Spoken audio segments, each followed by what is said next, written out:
Hello and welcome to the Nutcast podcast, the one true chapter by chapter podcast going through A Song of Ice and Fire one chapter a week.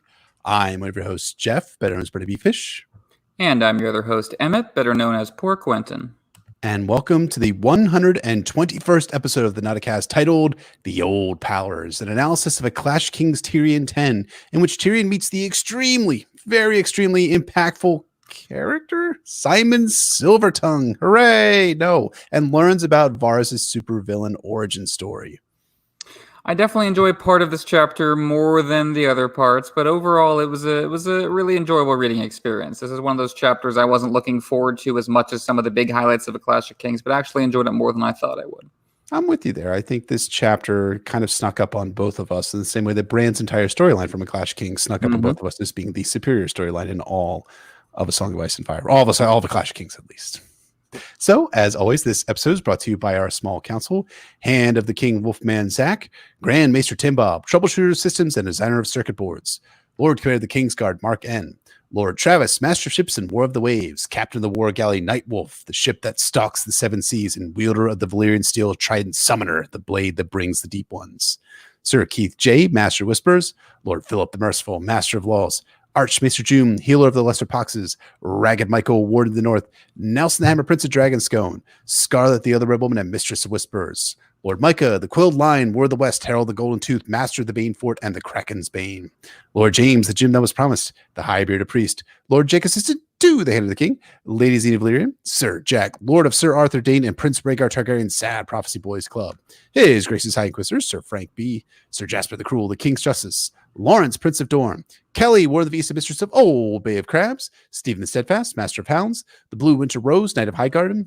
Lady Stephanie, Lord Anonymous, Lord Carlos, Lord Andrew the Restless, a Priest of the Drowned God, the King's Cook, Noli Oli, Master of Cannoli, Sir Sorsadelica, Prince Matthew of House Targaryen, Proud Soyboy of Summerhall, Defender of Fifth Book and Swing, Dancer with Dragons, Sir K.W. Dent, Elsie the Blackwood Guard, and Batman of the Seven Kingdoms, Lord Pension for Nostalgia, Queer Alex, Rainbow Commander of the Ladies and Gentle Thems, Lord Quint, Esquire, Master of Absolutely Positively Not So Big as a Spy for several unnamed Hyde Lords and Ladies in order to further the secret Blackfire-style conspiracy to overthrow the oppressive small council.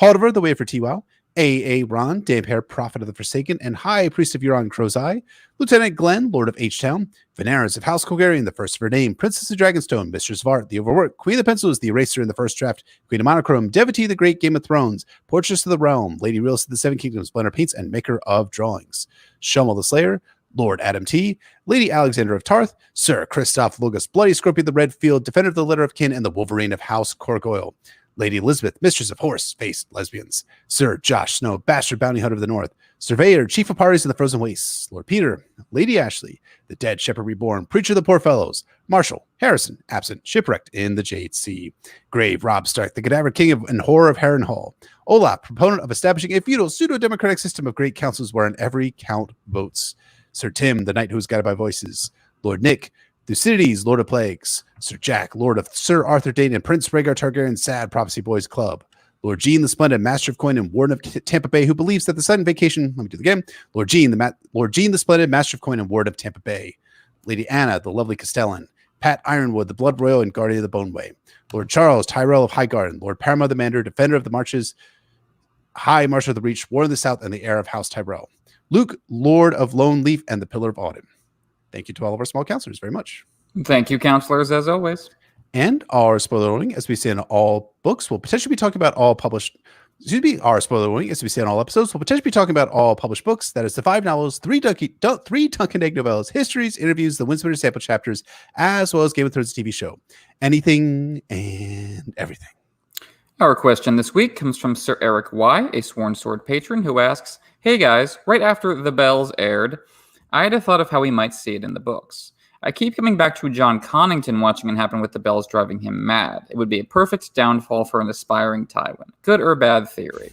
And that's definitely interesting. I had similar thoughts when the Bells first aired season 8, episode 5 of Game of Thrones, because the trigger of bells ringing is closely associated with the character Jon Connington, who's introduced and becomes a POV in A Dance with Dragons. He associates the sound of bells with his defeat at the Battle of the Bells during Robert's Rebellion, and associates that sound with, I'm gonna gain a victory for young Griff to take back that defeat and avenge myself and make it up to the ghost of my dear departed Rhaegar.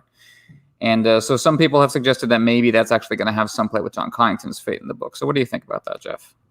I thought you made a really strong case for that when we were doing the episode on the bells itself, because I think there is a lot of bells that are going on in Jon Connington's chapters, something to stop the ringing of the bells, as he talks about, and to, of course, avenge Rhaegar and avenge Rhaegar's through Rhaegar's son. The interesting question is whether Jon Connington will still be around by the time we get to King's Landing and what befalls King's Landing, because this is there is a time limit on how much time that Jon Connington has left, because there are very few people that actually survive grayscale after adulthood. In fact, I think the survival rate is 0% unless you get it as a child. And then that a lot of that is motivating what Jon Connington is doing in A Dance with Dragons and Into the Winds of Winter, because he realizes that he's on such a short amount of time that he has left. So that's why he's taking all of these shortcuts and becoming more like Tywin Lannister and doing all of these, saying that he wants to do all these things, because if he doesn't do them, he's going to be dead before he can seat young Grift onto the Iron Throne.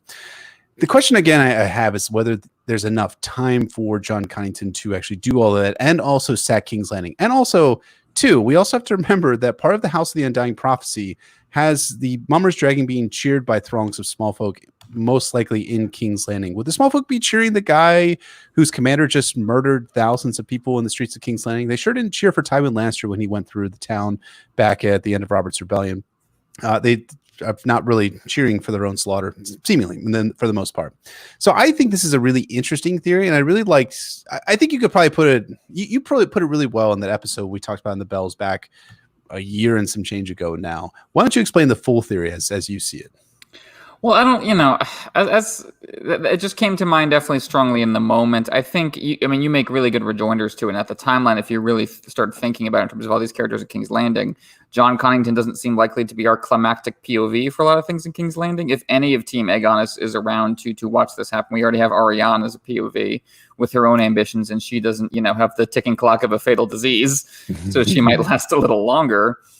But and people have pointed out. I think you might have pointed this out. Other people have pointed this out that Dany also has the bells from Drogo and the tradition of bells tinkling for victory, and that could be an interesting resonance with her in King's Landing. So that's possible too.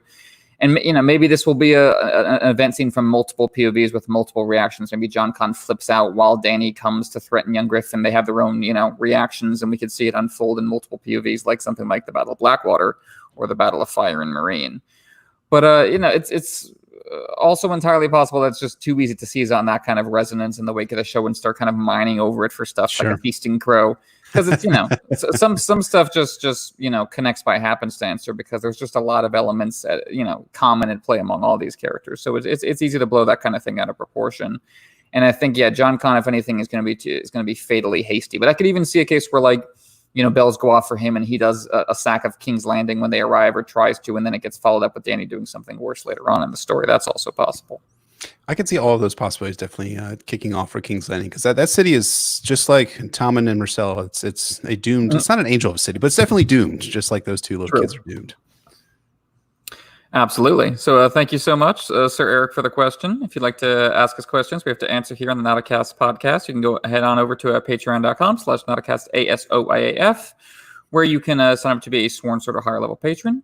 And then you can also access show notes and bonus patron-only episodes, like our ongoing 87-part series on The Forsaken, Aaron Dampire's release chapter from the Winds of Winter. No, actually, the third part of that is going to be out later this week. If you're listening on the live cast, if you're listening on the release date, it's already out for all $5 and above patrons. Absolutely. And we just also want to announce for you folks as well, for our patrons, if you guys are watching this, you will find this out when you actually listen to the episode. This will now be part 3 of 5 totals on the Forsaken. As someone had said that we're kind of like playing to type very much and like expanding the series out. It just keeps getting longer and longer and longer. We felt it was a good opportunity. We had a good breaking point for the Forsaken, and also allows us to kind of like engage with that part of the chapter, which might get a little underloved compared to all of the epic metal shit which is going on throughout the other portions of the chapters. So we hope you folks are enjoying our analyses of the Forsaken, and this one is going to be a real hoot, I guess. Not for Aaron, but for us it was, for sure. I personally find that chapter inexhaustible, so I could just keep going through it forever. So yeah, I've been enjoying getting as granular as possible with you, sir. So 2 more parts to come in August and September. 2 more parts. Absolutely. But enough about Patreon. When we last checked in with Tyrion Lannister, he had been at the tail end of a very minor civil disturbance, which had erupted all over King's Landing and burned half the city to the ground, as well as killed several important people in King's Landing, to include the High Septon, Sir Aaron Santagar, and several others. Let's find out how the Lancers recover, in quotation marks, in this synopsis of A Clash of Kings, Tyrion 10. The Queen intends to send Prince Tommen away. They knelt alone in the hushed dimness of the steps, surrounded by shadows and flickering candles. But even so, Lancel kept his voice low. Lord Giles will take him to Rosby and conceal him there in the guise of a page. They plan to darken his hair and tell everyone that he is the son of a hedge knight. Is it the mob she fears? Or me, Tyrion asks. Both, said Lancel. Thus begins the most thrilling subplot of A Clash of Kings, how Tommen Baratheon gets to Rosby, the suspense, the drama, what's going to happen. He's going to get to Rosby. Tyrion hadn't known about this plot from Varys, and he wonders if Varys was playing him false. He thanks Lancel for the information, and then Lancel turns around and asks if Tyrion will give him what he wants. And what does Lancel want? Why, he wants his own command in the upcoming battle. Tyrion thinks this is an excellent way for Lancel to die, and dismisses Lancel, saying he'll think about it. Tyrion lingered after his cousin and slipped away. At the warrior's altar, he used one candle to light another. Watch over my brother, you bloody bastard. He's one of yours. He lit a second candle to the stranger for himself. See, guys, Tyrion is good. Good. We'll see that. He summons Bronn to his chambers later in the night and gives him a letter to give to Jocelyn Bywater to tell him to scout the Rose Road for Stannis. But hey, wait, Stannis would come up the King's Road, Bronn points out. Exactly. Disregard the written instruction. Instead, Tyrion wants Bronn to tell Jocelyn to go north and ambush Lord Giles along the Rosby Road.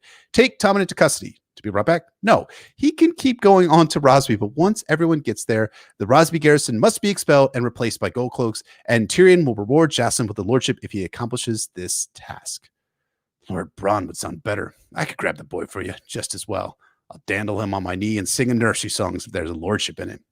I need you here, said Tyrion. I don't trust you with my nephew. Should any ill befall Joffrey, the last your claim to the Iron Throne would rest on Tommen's young shoulders. Sir Jocelyn's gold cloaks would defend the boy. Bronn sellswords more apt to sell him to his enemies. Bronn asks what Jocelyn should do with the old lord, and Tyrion says, fucking whatever. Just don't kill him. Also, there should be a Kingsguard. There should be a Kingsguard involved in this operation. Bronn is unconcerned, thinking that Sandor Clegane was the only white cloak worth the damn, and he'd stay by Joffrey's side instead of going with Tommen. If it comes to killing, tell Sir Jocelyn I won't have it done in front of Tommen. Tyrion donned a heavy cloak of dark brown wool. My nephew is tender-hearted. Are you certain he's a Lannister? I am certain but of nothing but winter and battle, he said. Come, I'm riding with you part of the way. Bronn asks if they're going to Shataya's, and they are. They move through dark, mostly empty alleys, mostly empty because the curfew he imposed had been extended by the small council. As they ride, Tyrion feels impatient, turns quickly around to see if anyone is following, and then throws caution to the wind and races down the streets on his horse, racing for love? Love, yeah. At the manse, he hears music, and one of the Ibonese waves him in. Tyrion asks who's making the music, and the Ibonese bro says it's just some fat singer. Tyrion had never been fond of singers, and he liked this one even less than the run of breeds sight unseen. When he pushed open the door, the man broke off. My lord hand! He knelt, balding and kettle-bellied, murmuring, an honor, an honor. My lord. Shae smiled at the sight of him. He liked that smile, the quick, unthinking way it came to her pretty face. The girl wore her purple silk, belted with a cloth of silver sash. The colors favored her dark hair and the smooth cream of her skin. Sweetling, he called her. And who is this? The singer raised his hands. I am called Symeon Silvertongue, my lord, a player, a singer, a tale teller, and a great fool, Tyrion finished. What did you call me when I entered? Big mistake, my man. Symeon blubbers for a bit before Tyrion tells him that he should have said nothing and pretended not to recognize him. But now that Symeon knows who Tyrion is, his habits, and also about Shae, what's Tyrion to do with him? The man swears he'll tell no one, and Tyrion agrees before telling him good night. Tyrion takes Shae up the stairs, and she teases him about putting the fear of God into Symeon, and then tells Tyrion that she likes his singing, and please don't hurt him. Tyrion agrees, going for some boob, so long as Symeon stays close and doesn't spread tales. Tyrion covered her mouth with his own. He'd had talk enough. He needed the sweet simplicity of the pleasures he found between Shae's thighs. Here, at least, he was welcome, wanted. Afterward, he eased his arm out from under her head, slipped on his tunic, and went down to the garden. A half moon silvered the leaves of the fruit trees and shone on the surface of the stone bathing pond. Tyrion seated himself beside the water. Somewhere off to his right, a cricket was chirping, a curiously homey sound. It is peaceful here, he thought. But for how long? But then Tyrion smells something bad. He turns and finds Shae at the door with a begging brother behind her. Shae announces that it's Varys, and the begging brother blinks at her. Meanwhile, Tyrion laughs and asks how Shae knew when he didn't. She knew because he was only dressed different, and even though he smelled and walked differently, sex workers always knew, or else they would turn up dead in some alley. Tyrion asks if Shae could bring them wine, and she leaves. When she's gone, Varys reports that there's bad news to report. Sir Cortnay Penrose is dead. Storm's End has opened its gate to Stannis Baratheon. Dismay drove all other thoughts from Tyrion's mind. When Shae returned with the wine, he took one sip and flung the cup away to explode against the side of the house. She raised a hand to shield herself from the shards as the wine ran down the stones in long fingers black in the moonlight. Damn him, Tyrion said. Varys asks whether Tyrion would like to damn Cortnay or Stannis, and he replies both. But how did this happen? Varys asks if they can speak privately without Shae, but she's not scared. Regardless, Tyrion is going to speak with Varys alone. He asks that Varys wait for him in the stables. He will ride back to the Red Keep with the eunuch. When Varys leaves, Tyrion sits down with Shae and tells her that she's not safe here. Sure, she has sellswords who like getting paid, but they ain't going to die for Tyrion's money. Besides, the riot had claimed a house much like the one Shae is staying in, and the mob had killed the High Septon, raped Lolly Stokeworth, and bashed Sir Aaron Centagar's head in, and they would do similar with Tyrion's lady if they found her. The hand's horror, you mean? She looked at him with those big, bold eyes of hers. Though I would be your lady, my lord. I'd dress in all the most beautiful things you gave me, in satin and samnite, the cloth of gold, and I'd wear your jewels and hold your hand and sit by you at feasts. I could give you sons. I know I could, and I vow I'd never shame you. My love for you shames me enough. A sweet dream, Shae. Now put it aside, I beg you. It can never be. Because of the queen? I'm not afraid of her either. I am. Shae says, why not kill the queen?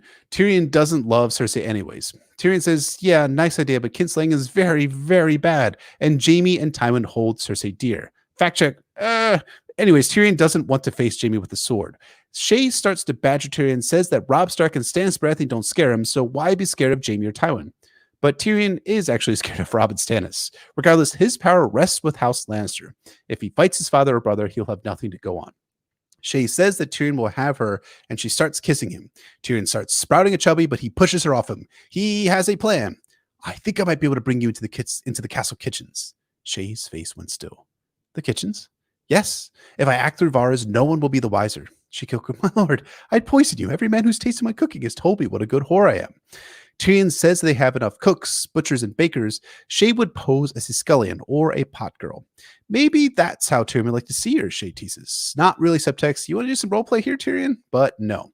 He wants to keep Shae alive. Anyways, she can't wear silks and velvets in the kitchen. Has my lord grown tired of me? Shae reached a hand under his tunic and found his cock. In 2 quick strokes, she had it hard. He still wants me, she laughed. Would you like to fuck your kitchen wench, my lord? You could dust me with flour and suck gravy off my titties if you... Stop it! The way she was acting reminded him of Dancy, who had tried so hard to win her wager. He yanked her hand away to keep her from further mischief. This is not the time for bed sports, Shae. Your life may be at stake. Her grin was gone. If I have displeased, my lord, I only meant if only... Could you just give me more cards? Unfortunately, that's not to be. Tyrion can replace the gems and give her new gowns, and though the Red Keep isn't safe, it'll be safer than here. About that. Shae's voice grows flat as she repeats incredulously that Tyrion wants her to be in the kitchens. Tyrion attempts to reassure her that it'll only be for a short while, but then Shae says that her father attempted to make her a kitchen wench, and she ran off. You told me you ran off because your father made you his whore, Tyrion reminded her. That too. I didn't like scouring his pots no more than I liked his cock at me. She tossed her head. Why can't you keep me in your tower? Half the lords at court keep bed warmers. I was expressly forbidden to take you to court, Tyrion said. By your stupid father, Shae pouted. You're old enough to keep all the whores you want. Does he take you for a beardless boy? What could he do to you? Spank you? Tyrion slapped her. Not hard, but hard enough. Damn you, he said. Damn you. Never mock me. Not you. Oh boy, Tyrion is not actually good, guys. Shae doesn't speak for a moment, but then she begs Tyrion's pardon and says she didn't mean to be impudent. Tyrion didn't mean to slap Shae. He didn't? Is he turning it to Cersei? No, Tywin, but we'll get to that. He says what they both did was ill done. Really? Both of you? And then Tyrion tells Shae the story of Tysha and why he's trying to keep her a secret. I won't repeat the full story here, save for one detail that gets added from a Game of Thrones Tyrion 6, because that is when Tyrion first told the story. Here, Tyrion thinks that when Tywin ordered Tyrion to go last, his cock betrayed him and he raped Tysha. Tyrion asks that they not talk about the man's or kitchens anymore, but Shae says that her hands will be raw and cracked from hot water and soap. Will Tyrion still want her hands on him? More than ever. Tyrion's not sure whether Shae believes him, but she states that she's his to command. Tyrion takes that as a positive sign and leaves her. In the stables, he finds Varys and they ride out in silence. He wonders why he told Shae the story of Tysha and thinks that some things should never be spoken of. He wonders what he did, what he wanted from Shae. Forgiveness, maybe? Why did she look at him the way she did? Did she hate the thought of scouring pots that much? Or was it his confession? How could I tell her that and still think she would love me? Part of him said, and another part of him mocked, full of a dwarf. It's only the gold and the jewels the whore loves. His elbow throbs, and Tyrion wonders about getting a potion for it, but he doesn't trust the maesters, especially after what they did to Pycelle. Finally, Tyrion tells Varys about bringing Shae into the castle. Varys says he'll play his role in the part, but there's some major hiccups in Tyrion's plan. Everyone will ask questions, and she'll have to lie about her origins and how she ended up in King's Landing. And she'd also be the fancy of bakers and other kitchen workers. They'd be feeling her up and trying to sleep with her and maybe even trying to wed her. I'd sooner have her fondled than stabbed, said Tyrion. Varys rode on a few paces and said, "It might be there's another way, my lord. As it happens, the maid servant who attends Lady Tanda's daughter has been filching her jewels. Were I to inform Lady Tanda, she would be forced to dismiss the girl at once, and the daughter would require a new maid servant." Tyrion thinks this is a decent idea, thinking about how Shae would wear good clothes and even a jewel or two. Besides, she'd probably be safe from Cersei's visits, as Cersei thought Lady Tanda, quote, tedious and hysterical, and Lolly's a bovine lackwood. Gee, it's if her condemnation of the Lannisters from last week was absolutely fucking warranted. Meanwhile, Lolly's was timid and trusting and would accept Shae, and she'd be close by if Tyrion wanted to go to Bonetown. But Tyrion thinks that Shae entering the Tower of the Hand, wink wink, would draw suspicious eyes as the tower is watched. Well, Varys might have a solution to this. A hidden door, maybe? A secret access? To my chambers? Tyrion was more annoyed than surprised. Why else would Bager the Cruel have ordered the deaths of all those builders who had worked on his castle except to preserve such secrets? Yes, I suppose it would be. Where would I find this door? In my solar? My bedchamber? My friend, you would not force me to reveal all my little secrets, would you? Henceforth, think of them as our little secrets, Varys. Tyrion glanced up at the eunuch in his smelly mummer's garb. Assuming you are on my side. Can you doubt it? Why, no. I trust you implicitly. A bitter laugh echoed off the shutter windows. I trust you like one of my own blood and truth. Now tell me how Sir Cortnay Penrose died.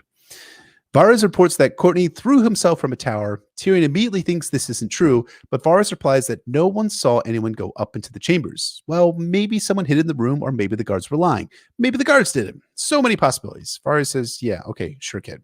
Tyrion picks up on this and asks how it was done. For a long moment, Varys said nothing. The only sound was the stately clack of horseshoes on cobbles. Finally, the eunuch cleared his throat. My lord, do you believe in the old powers? Magic, you mean? Tyrion said impatiently. Blood spells, curses, shape-shifting, those sorts of things. He snorted. Do you mean to suggest that Sir Cortnay was magic to death? Sir Cortnay had challenged Lord Stannis to single combat on the morning he died. I ask you, is this the act of a man lost to despair? Then there is the matter of Lord Renly's mysterious and most fortuitous murder, even as his battle lines were forming up to sweep his brother from the field. The eunuch paused a moment. My lord, you once asked me how it was that I was cut. Tyrion remembers and thinks that Varys didn't want to talk about it. True enough back then, but maybe now's the time. I was an orphan boy, apprenticed to a traveling folly. Our master owned a fat little cog, and we sailed up and down the narrow sea, performing in all of the free cities, and from time to time in Old Town and King's Landing. One day at Mere, a certain man came to our folly. After the performance, he made an offer to me that my master found too tempting to refuse. I was a boy. I feared the man meant to use me as I had heard men use small boys. But in truth, the only part of me that he needed was my manhood. He gave me a potion that made me powerless to move or speak, yet did nothing to dull my senses. With a long, hooked blade, he sliced me root and stem, chanting all the while. I watched him burn my manly parts on a brazier. The flames turned blue, and I heard a voice answer his call, though I did not understand the words they spoke. The mummers had sailed by the time he was done with me. Once I had served his purpose, the man had no further interest in me, so he put me out. When I asked him what I should do now, he answered that I supposed I should die. Despite him, I resolved to live. I begged. I stole. I sold what parts of my body still remained to me. Soon I was as good a thief as any in Mere, and when I was older, I learned that often the contents of a man's letters are more valuable than the contents of his purse. Yet I still dream of that night, my lord. Not of the sorcerer, nor his blade, nor even the way my manhood shriveled as it burned. I dream of the voice from the flames. Was it a god, a demon, some conjurer's trick? I cannot tell you, and I know all the tricks. All I can say for certainty is that he called it, and it answered. And since that day, I've hated magic and all those who practice it. If Lord Stannis is one such, I mean to see him dead. Hell of a story, Varys. Both men ride in silence for a time. Then Tyrion says he's sorry. Varys sighs and says that Tyrion doesn't believe him. Maybe Varys was drugged and in pain. He was very obviously dreaming about the voice. I believe in steel swords, gold coins, and men's wits, said Tyrion. And I believe there once were dragons. I've seen their skulls, after all. Let us hope that is the worst thing you ever see, my lord, Varys replies. Tyrion agrees and thinks maybe Stannis hired an assassin to kill Cortnay. A very skilled assassin, Varys replies. Maybe a faceless man, like the one Tyrion wanted to send after Cersei when he was a kid. Varys ignores this and says that Storm's End has fallen and now Stannis is coming. Tyrion asks whether the Dornishmen might invade the marches. Nope. Anywhere from Tywin? No word. Though the Oakhart and Rowan sigils were north of the Manor. How about Littlefinger? Any word? Nothing. But Varys has heard that Randall Tarley, the snivelly penis, has murdered a bunch of Florents while Lord Caswell is shut up in his castle. Tyrion threw back his head and laughed. Varys reined up nonplussed. My lord, don't you see the jest, Lord Varys? Tyrion waved a hand at the shuttered windows at all the sleeping city. Storm's End has fallen, and Stannis is coming with fire and steel, and the gods alone know what dark powers, and the good folk don't have Jaime to protect them, nor Robert, nor Renly, nor Rhaegar, nor the precious Knight of Flowers. Only me, the one they hate. The dwarf, the evil counselor, the twisted little monkey demon. I'm all that stands between them and chaos. And that is A Clash of Kings Tyrion 10. A month of Catelyn, a month of Davos, and a near month of Tyrion. When this chapter gets going, as all Tyrion chapters do, I really, really like it. What'd you think of this chapter, Emmett? I think you did a great job performing it, sir. So applause to you, first of all. Well done, well done. Tyrion 10 has a difficult job to do. Tyrion 9 paid off a lot of the tensions rising in the background of his earlier chapters in the book, while also setting up the next wave of tensions that won't really pay off until A Feast for Crows with the Sparrow movement. Meanwhile, the true climax of this book, the Battle of Blackwater, is beginning to take shape, but the ramp up to it won't get directly into gear until Tyrion's next chapter. Tyrion 10 has to act as a bridge between these two major events in King's Landing, as well as checking in with the more personal character dynamics that will by necessity be sidelined during the battle itself. As such, the chapter takes shape as a quiet breath before a storm. Dark rooms and dark words, an unexpectedly intimate spill of words from both Tyrion and Varys. It's not one of my favorite Tyrion chapters like Tyrion 9, but as you were saying, it builds to something powerful and memorable. And the first half of this chapter deals with the internal conspiracies and schemes and threats to King's Landing from the inside, and also to Tyrion too, while the latter half of this chapter deals extensively with the external threats to King's Landing and Tyrion. Stannis has taken Storm's End. Time's location is unknown. The Reachmen are moving, but to where and why? It's easy to kind of think that there is a clean narrative break between the halves of the chapter, but I really don't think so. I think it's intentional on George's part. I think George does a really good job linking these narratives somewhat cleanly together, talking about how Tyrion's supposed help on the outside, Tywin and Jaime, would crush him if he harmed Cersei. A Cersei who is both his ostensible ally, but actually his enemy on the inside. Meanwhile, Tyrion's relationship with Shae is threatened by both the external forces of Stannis Baratheon, but they'd only be threatened if the sellswords Tyrion hired gave up her location, something Tyrion thinks they do if the city is breached. Thus the internal and external threats to Tyrion loop into each other, and so it's fitting this chapter starts with classy Cersei slapdash to get Tommen out of King's Landing, just not too far away. As I said, there is an unexpected intimacy to this chapter after the widescreen action and rhetoric of Tyrion 9. It unfolds in a sept, in an isolated manse between two people on a quiet road. It's a palpable change in tone. In part, of course, this is just to create a dynamic reading experience, plunging ups and downs to keep us refreshed and excited for what comes next. But it also reflects decisions being made by our characters. A curfew is being enforced. Tyrion is taking the intimate pleasures denied him in Tyrion 9, and in this opening scene, the underhanded conspiracies of the elite unfold in whispers. It's just the two Lannister men, a chamber drama that could unfold on stage. Glimmering candles are our only light source, and they speak tersely and quickly. We didn't see much of Cersei's reaction to the riot, and that's what Lancel has come to tell us about. She intends unsquirreling Tommen away to safety. Tyrion then reminds us of the multi-layered stakes of the situation, personal and political tensions combining. Is it the mob she fears, or me? Well, it's both. Tyrion won't threaten Tommen for another couple chapters, but it's clear that Cersei is responding to Myrcella being sent to Dorne as a threat to her power. She'll never let Joffrey leave her side, but the spare Tommen has to get away while he can, lest the mob kill him or Tyrion use him to solidify his own power. And this isn't pure paranoia on Cersei's part. As Tyrion himself admits, sending Tommen away is a good idea, because it makes Stannis' job that much more difficult. Even if he takes King's Landing and executes Joffrey, Team Lannister will reorganize around King Tommen Baratheon first of his name instead. Rosby is one of the few non-Westerlands families to stick with the Lannisters, so they can probably be trusted. Disguising Tommen also displays good sense. All Tyrion changes about this plan is taking charge of it himself, asserting his authority over Cersei's, the hand over the regent, the brother over the sister. There is definitely political logic to this move.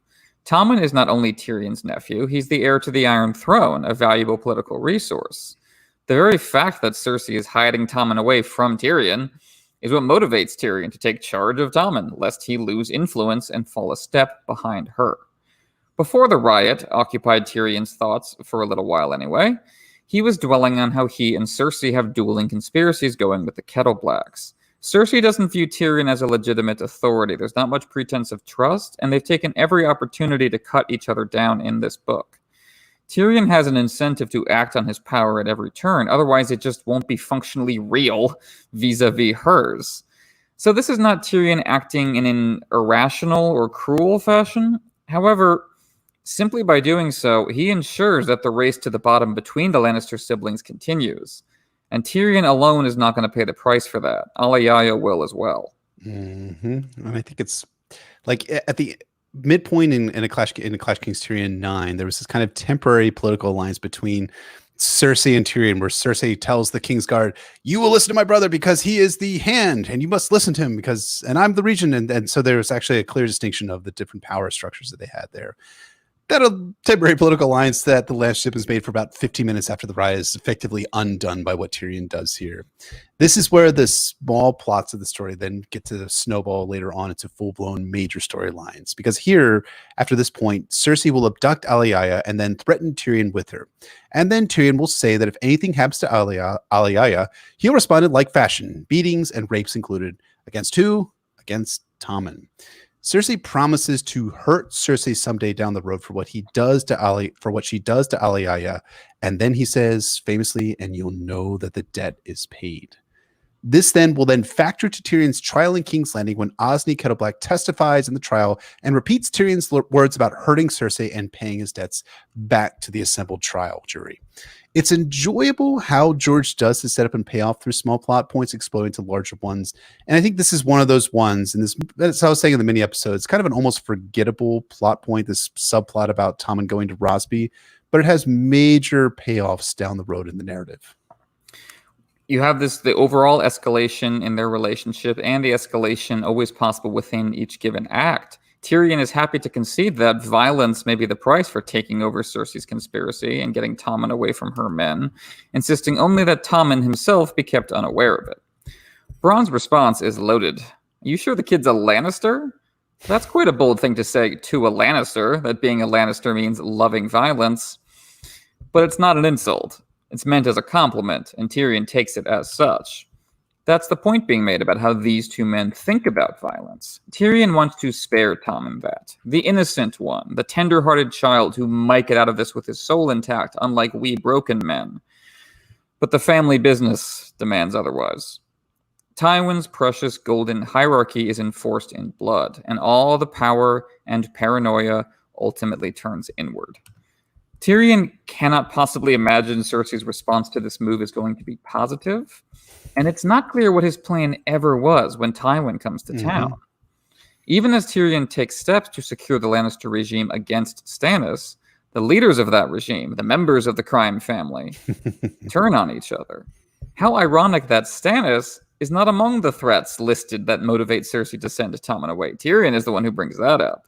It's only internal threats, the people and brothers she despises.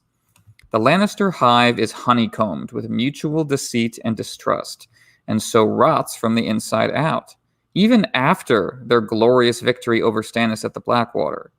These internal rivalries grow worse and worse, culminating in Tyrion killing Tywin. The fact that Lancel is informing on Cersei to Tyrion speaks to this toxic dynamic. And Bronn trying to hustle his way into possession of Tommen just extends it outward. As Tyrion thinks, he does not trust Bronn to keep Tommen safe. Everyone is just trying to grab this tender-hearted, unaware little kid for their own political advantage. The very moves that keep their family safe ultimately tear their family apart. The Lannister family is infected with a terminal case of tragedy and cannot escape their cage. The one flickering moment of renewal is Tyrion lighting a candle to the warrior in honor of Jaime. Jaime, who is a structuring absence so far in this book, frequently discussed but unseen. Even then, though, we have the contrast of Lancel, Cersei's substitute Jaime, so eager to be a warrior, like the god, and die in battle. Tyrion's own candle, of course, is for the stranger, the outsider, the pariah, the messenger of death. This is how Tyrion has always been made to feel within his family and the wider world, and is now beginning to embrace it. And it's kind of interesting because this is like the one moment where Tyrion is acting / kind of being religious. I mean, obviously Tyrion has met with his spy Lancel and his Sept, and Martin is conducting some fun paralleling with what we discovered last week with, or rather 2 weeks ago, with Cersei using religion in her visits to the great Sept of Baelor as cover for her Cloak and Dagger mission to meet up with the Kettleblack brothers. That's something that Tyrion is doing here with Lancel. Still, there's no crowd that Tyrion has to play act religiosity for. There's only him alone with the gods after Lancel leaves, and he lights candles to 2 of them at least, the warrior for Jaime and the stranger for him. And I kind of wonder, was that genuine religiosity for Tyrion? Was it ceremonial and performing the ritual from instinct? I tend to think it's more Tyrion growing a bit desperate here, and that's kind of a nice turn on Martin's part that shows how dire circumstances are getting for the Lannisters, that having Tyrion lighting candles to the gods is saying, without coming out and saying it, it's going to shit for us in this city. Yeah, I think Tyrion's in the foxhole here, and he's suddenly starting to try to pray. And even then, he has an adversarial relationship with the gods, thinking to the warrior, "Watch over Jaime, you bloody bastard. He's one of yours." Even then, it's not exactly contrite, is it? So that's perfect. That's great characterization for Tyrion. So from there, he sets out the Shatias in order to visit Shae. We get some exposition about the state of play on the streets of King's Landing post-riot.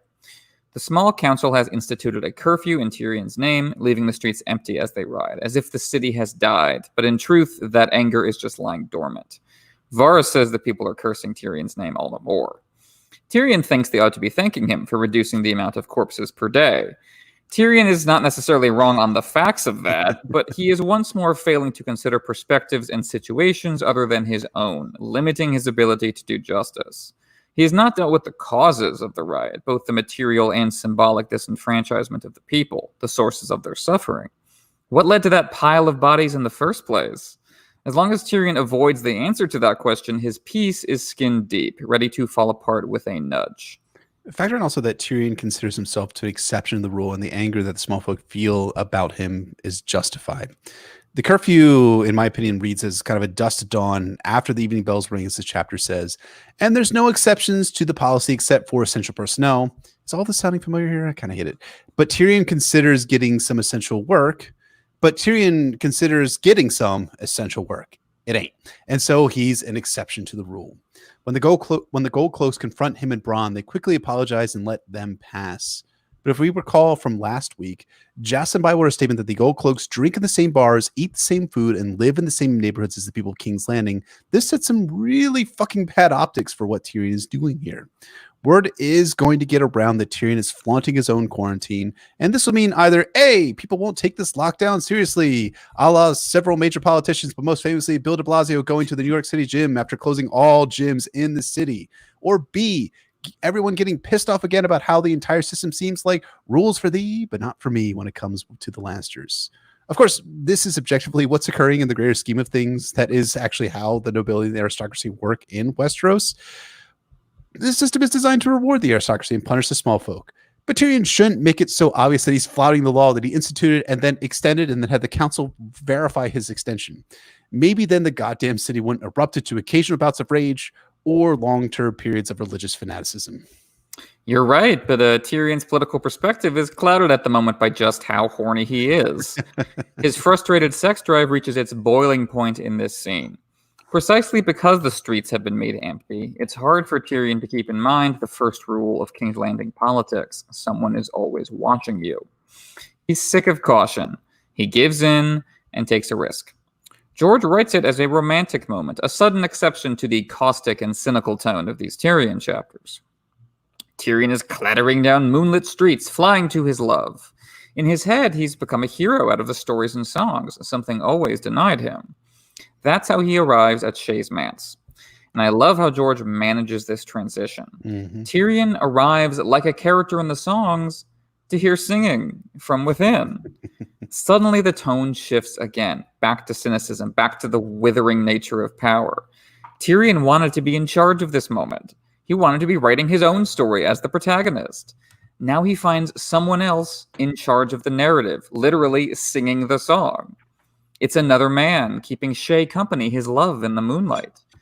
Tyrion only believes in romance, the songs and stories, as long as he can be in control of the narrative, because as soon as he's not, you get Tysha's fate.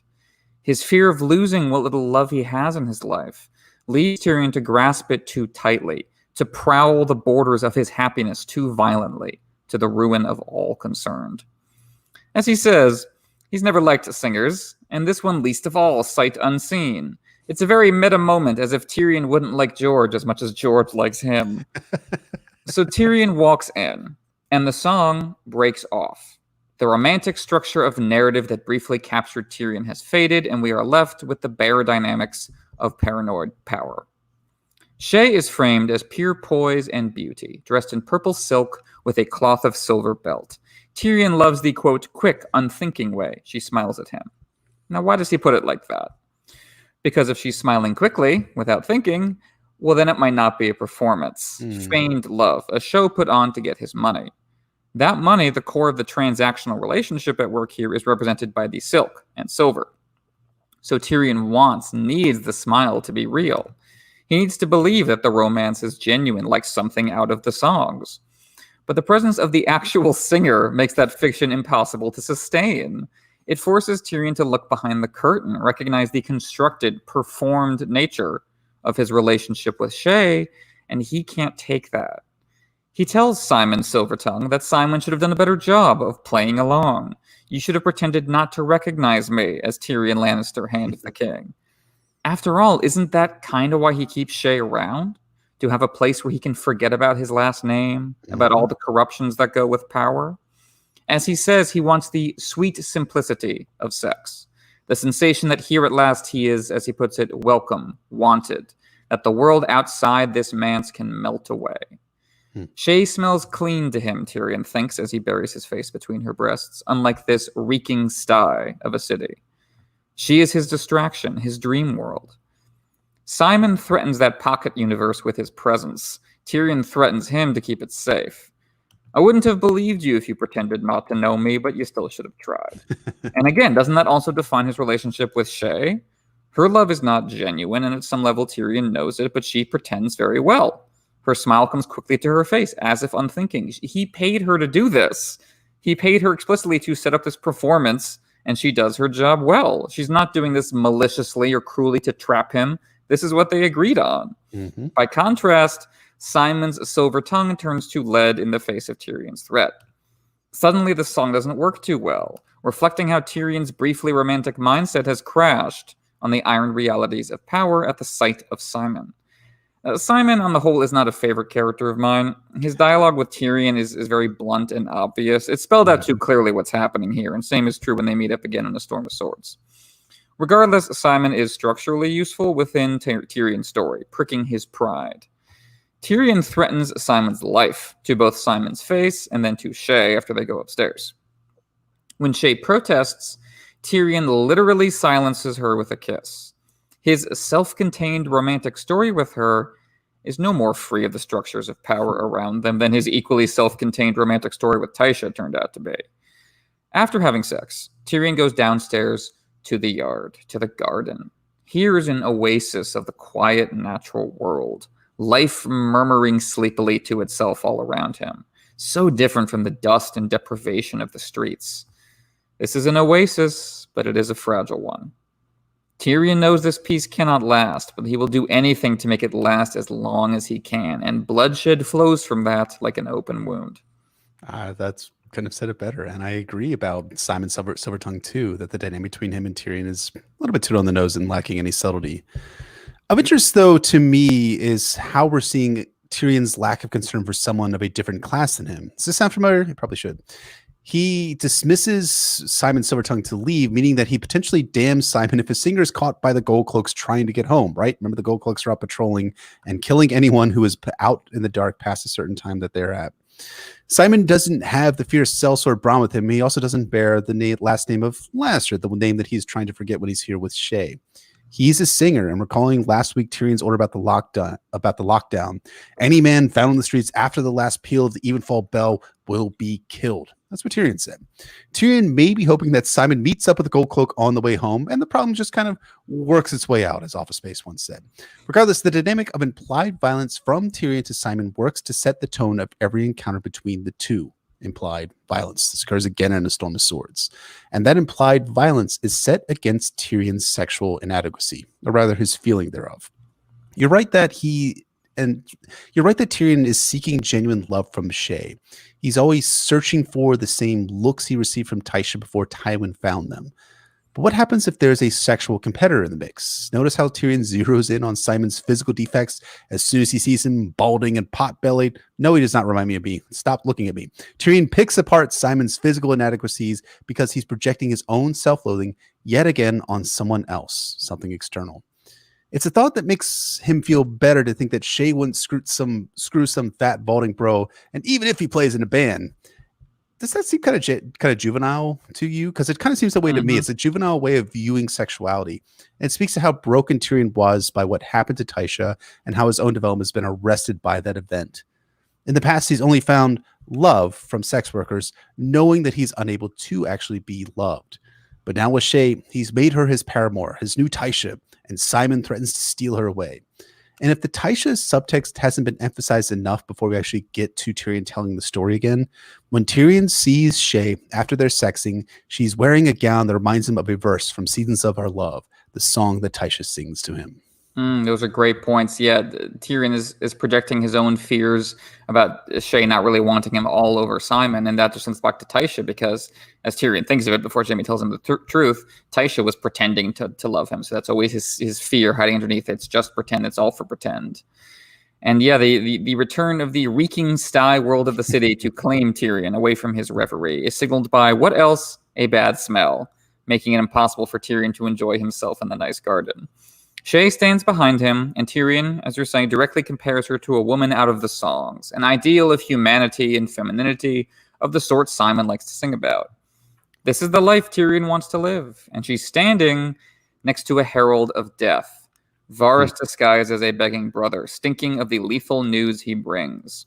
The two halves of Tyrion's life, the two forces feeding on each other in the wider world. Yet these expressions of core elements are themselves masks to be worn by people who are inherently much more complicated.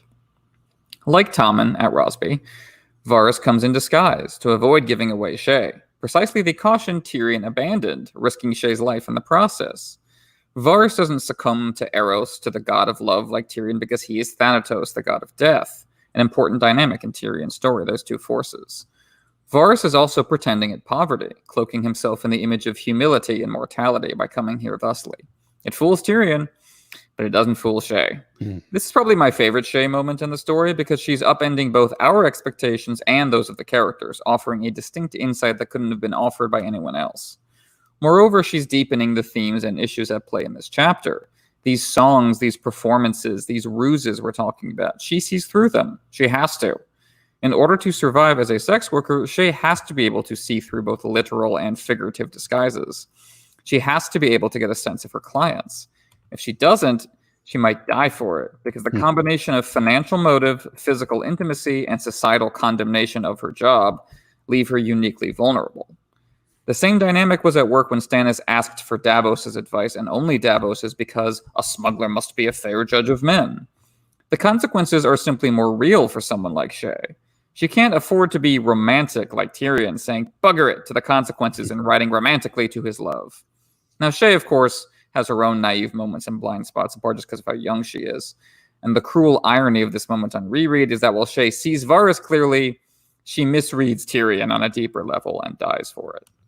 But in the moment, she disarms Varys himself, the spider suddenly looking like a clown.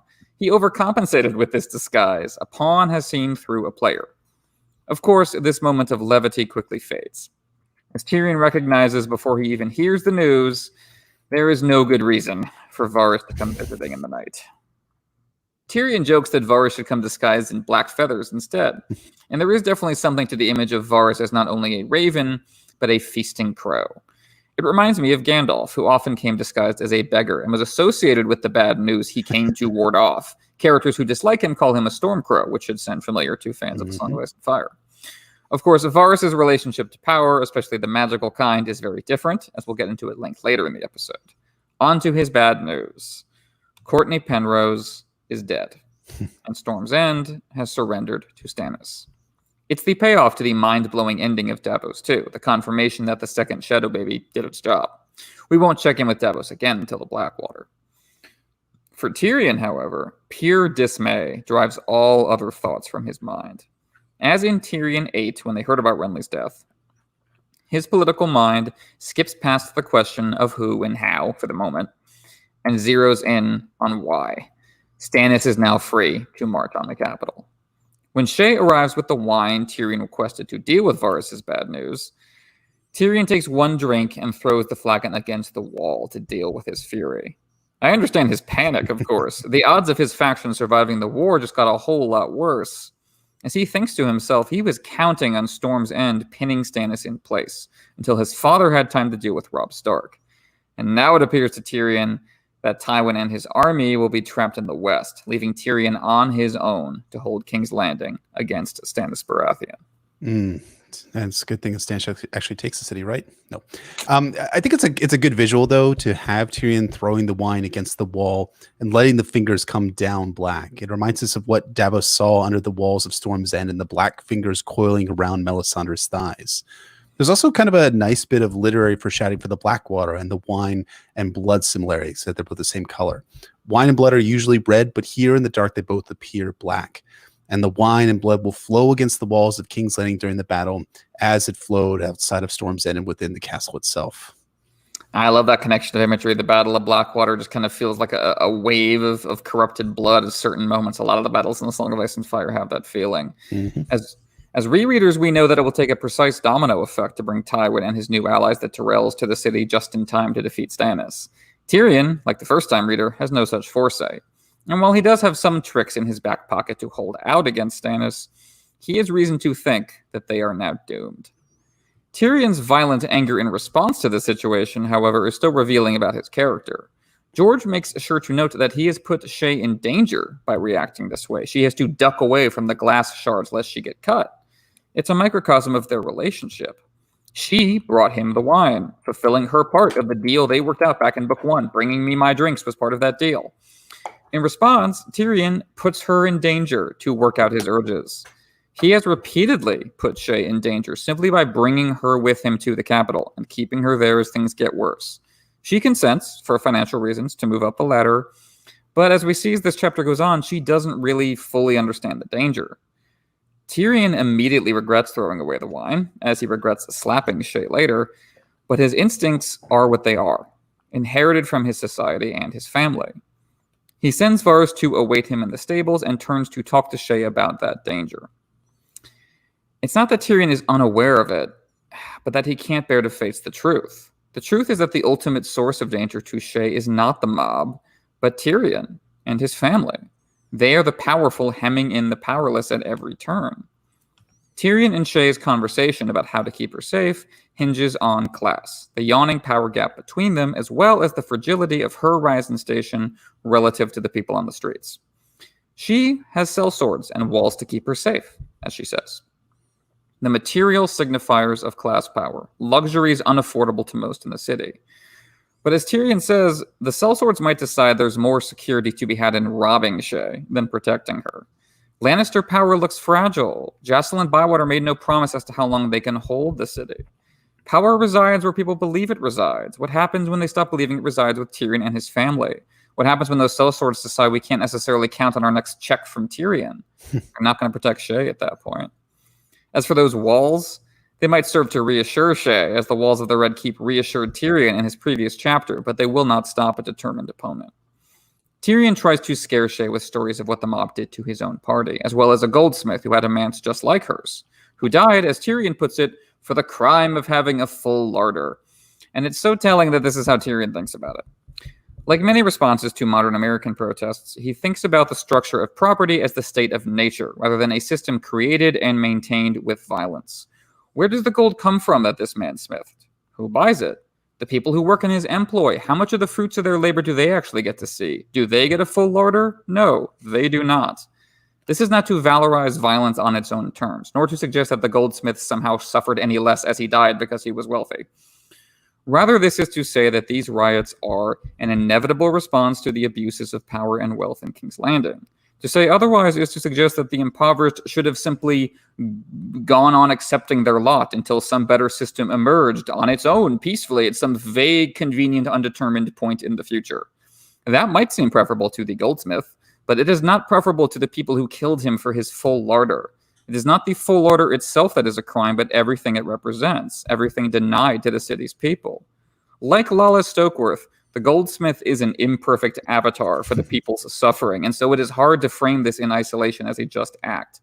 But there is no clear available alternative that the rioters are simply ignoring out of spite.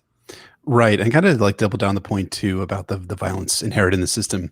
The Red Keep was created by blood and does not offer Shae protection anyhow as the story is going to unfold. The sellswords of the manse are untrustworthy as their loyalty was paid with by Tyrion's Lannister gold. And this is so much different from the people who work in the Red Keep and work as Lannister retainers, right? No, wrong.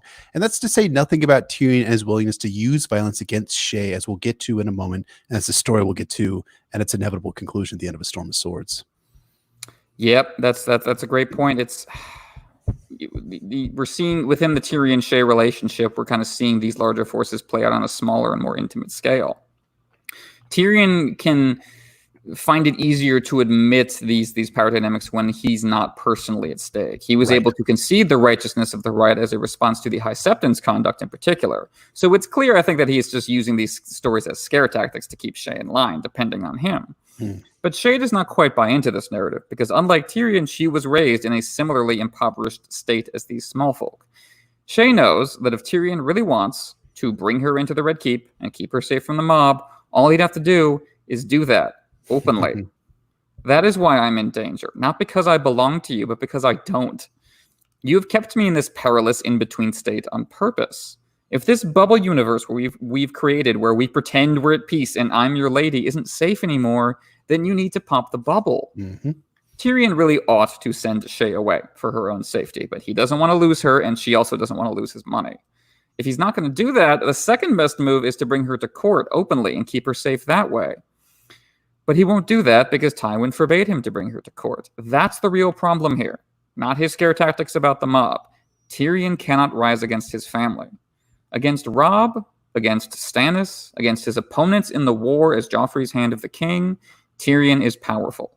Against his family, he has nothing. So he has to try and bring Shae in through the kitchens secretly instead. I think, and I was thinking, I was listening. This is a spot where I think Tyrion's kind of acting Ned Stark like, and not taking full advantage of his office as being the hand of the king. Tywin is a long ways away, fighting in the Riverlands. Tyrion is acting in Tywin's stead, yes, but he's not Tywin's agent insofar as he's not taking explicit direction from Tywin for every day-to-day move that he makes. Tywin told Tyrion to, quote, not bring that whore to court. Okay, fine. Tyrion can make Shae his official paramour or even his betrothed and eventually his wife. Just throwing that out there.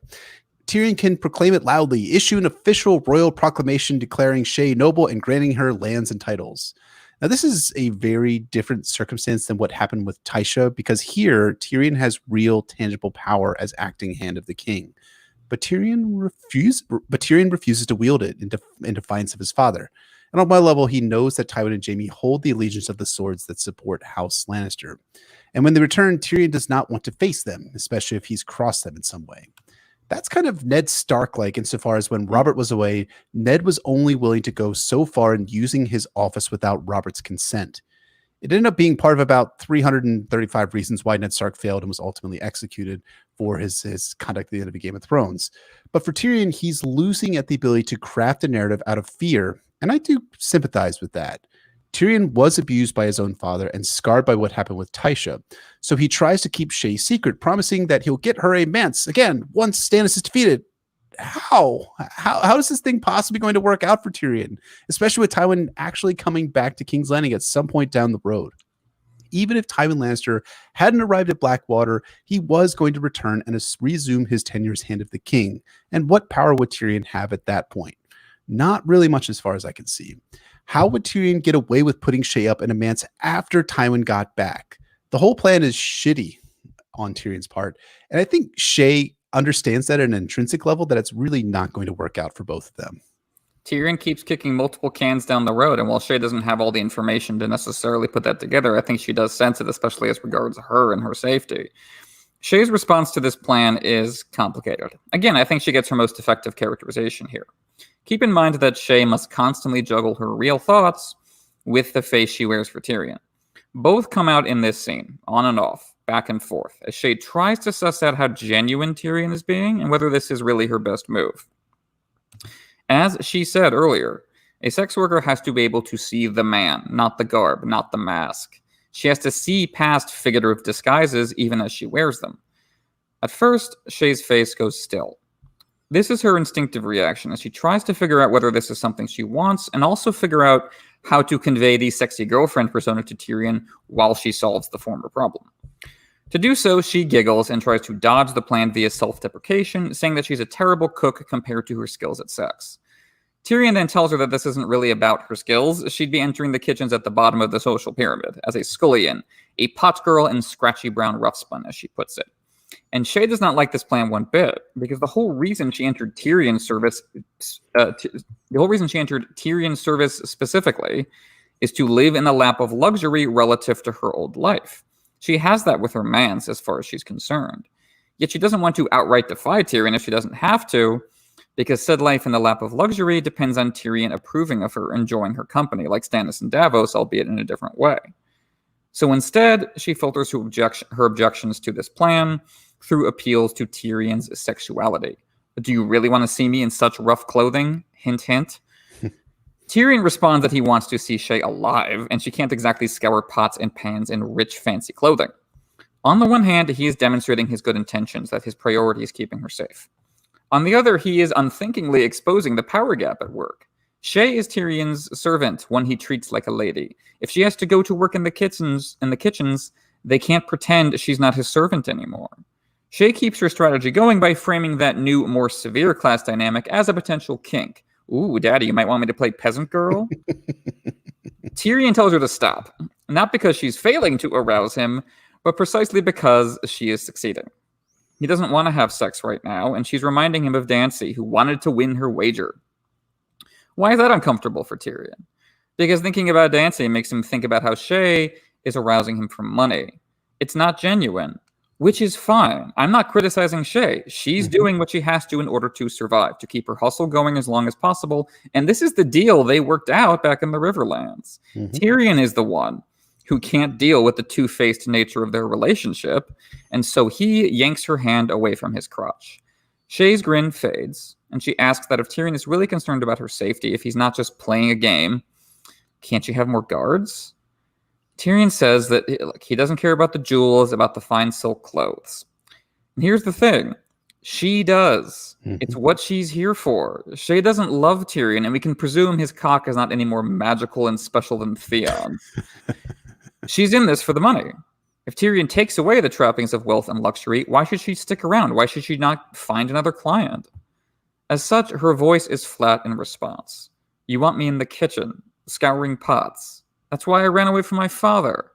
Tyrion notes that she had told him she ran away from her father because he had begun raping her. She says it was both, rape and forced labor. They go hand in hand. Economic exploitation and sexual exploitation always reinforce one another, especially for women. As Varys tells Tyrion, Shae would be powerless to stop endless sexual harassment while working in the kitchens. Now, to be clear, rich women like Cersei also suffer rape. Lala Stokeworth just suffered a gang rape. But what George is getting at with Shae's backstory is that for many poor women, their only currency is their body. Shae's father enslaved her, exploiting her labor in both the kitchen and the bedroom, like Craster.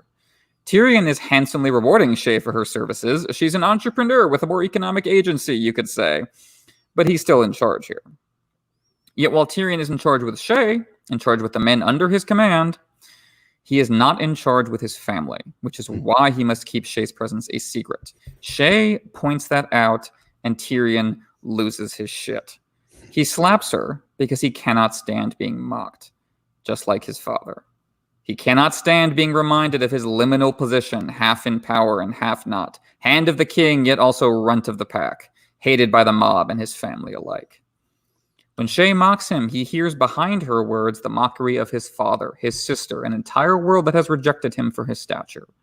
He lashes out, not at her exactly, but at the terror of recognition. Never mock me, not you.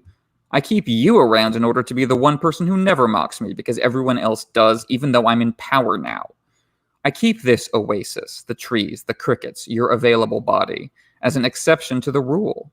A place, as he says, where I am welcome, wanted. How dare you take that exception away from me?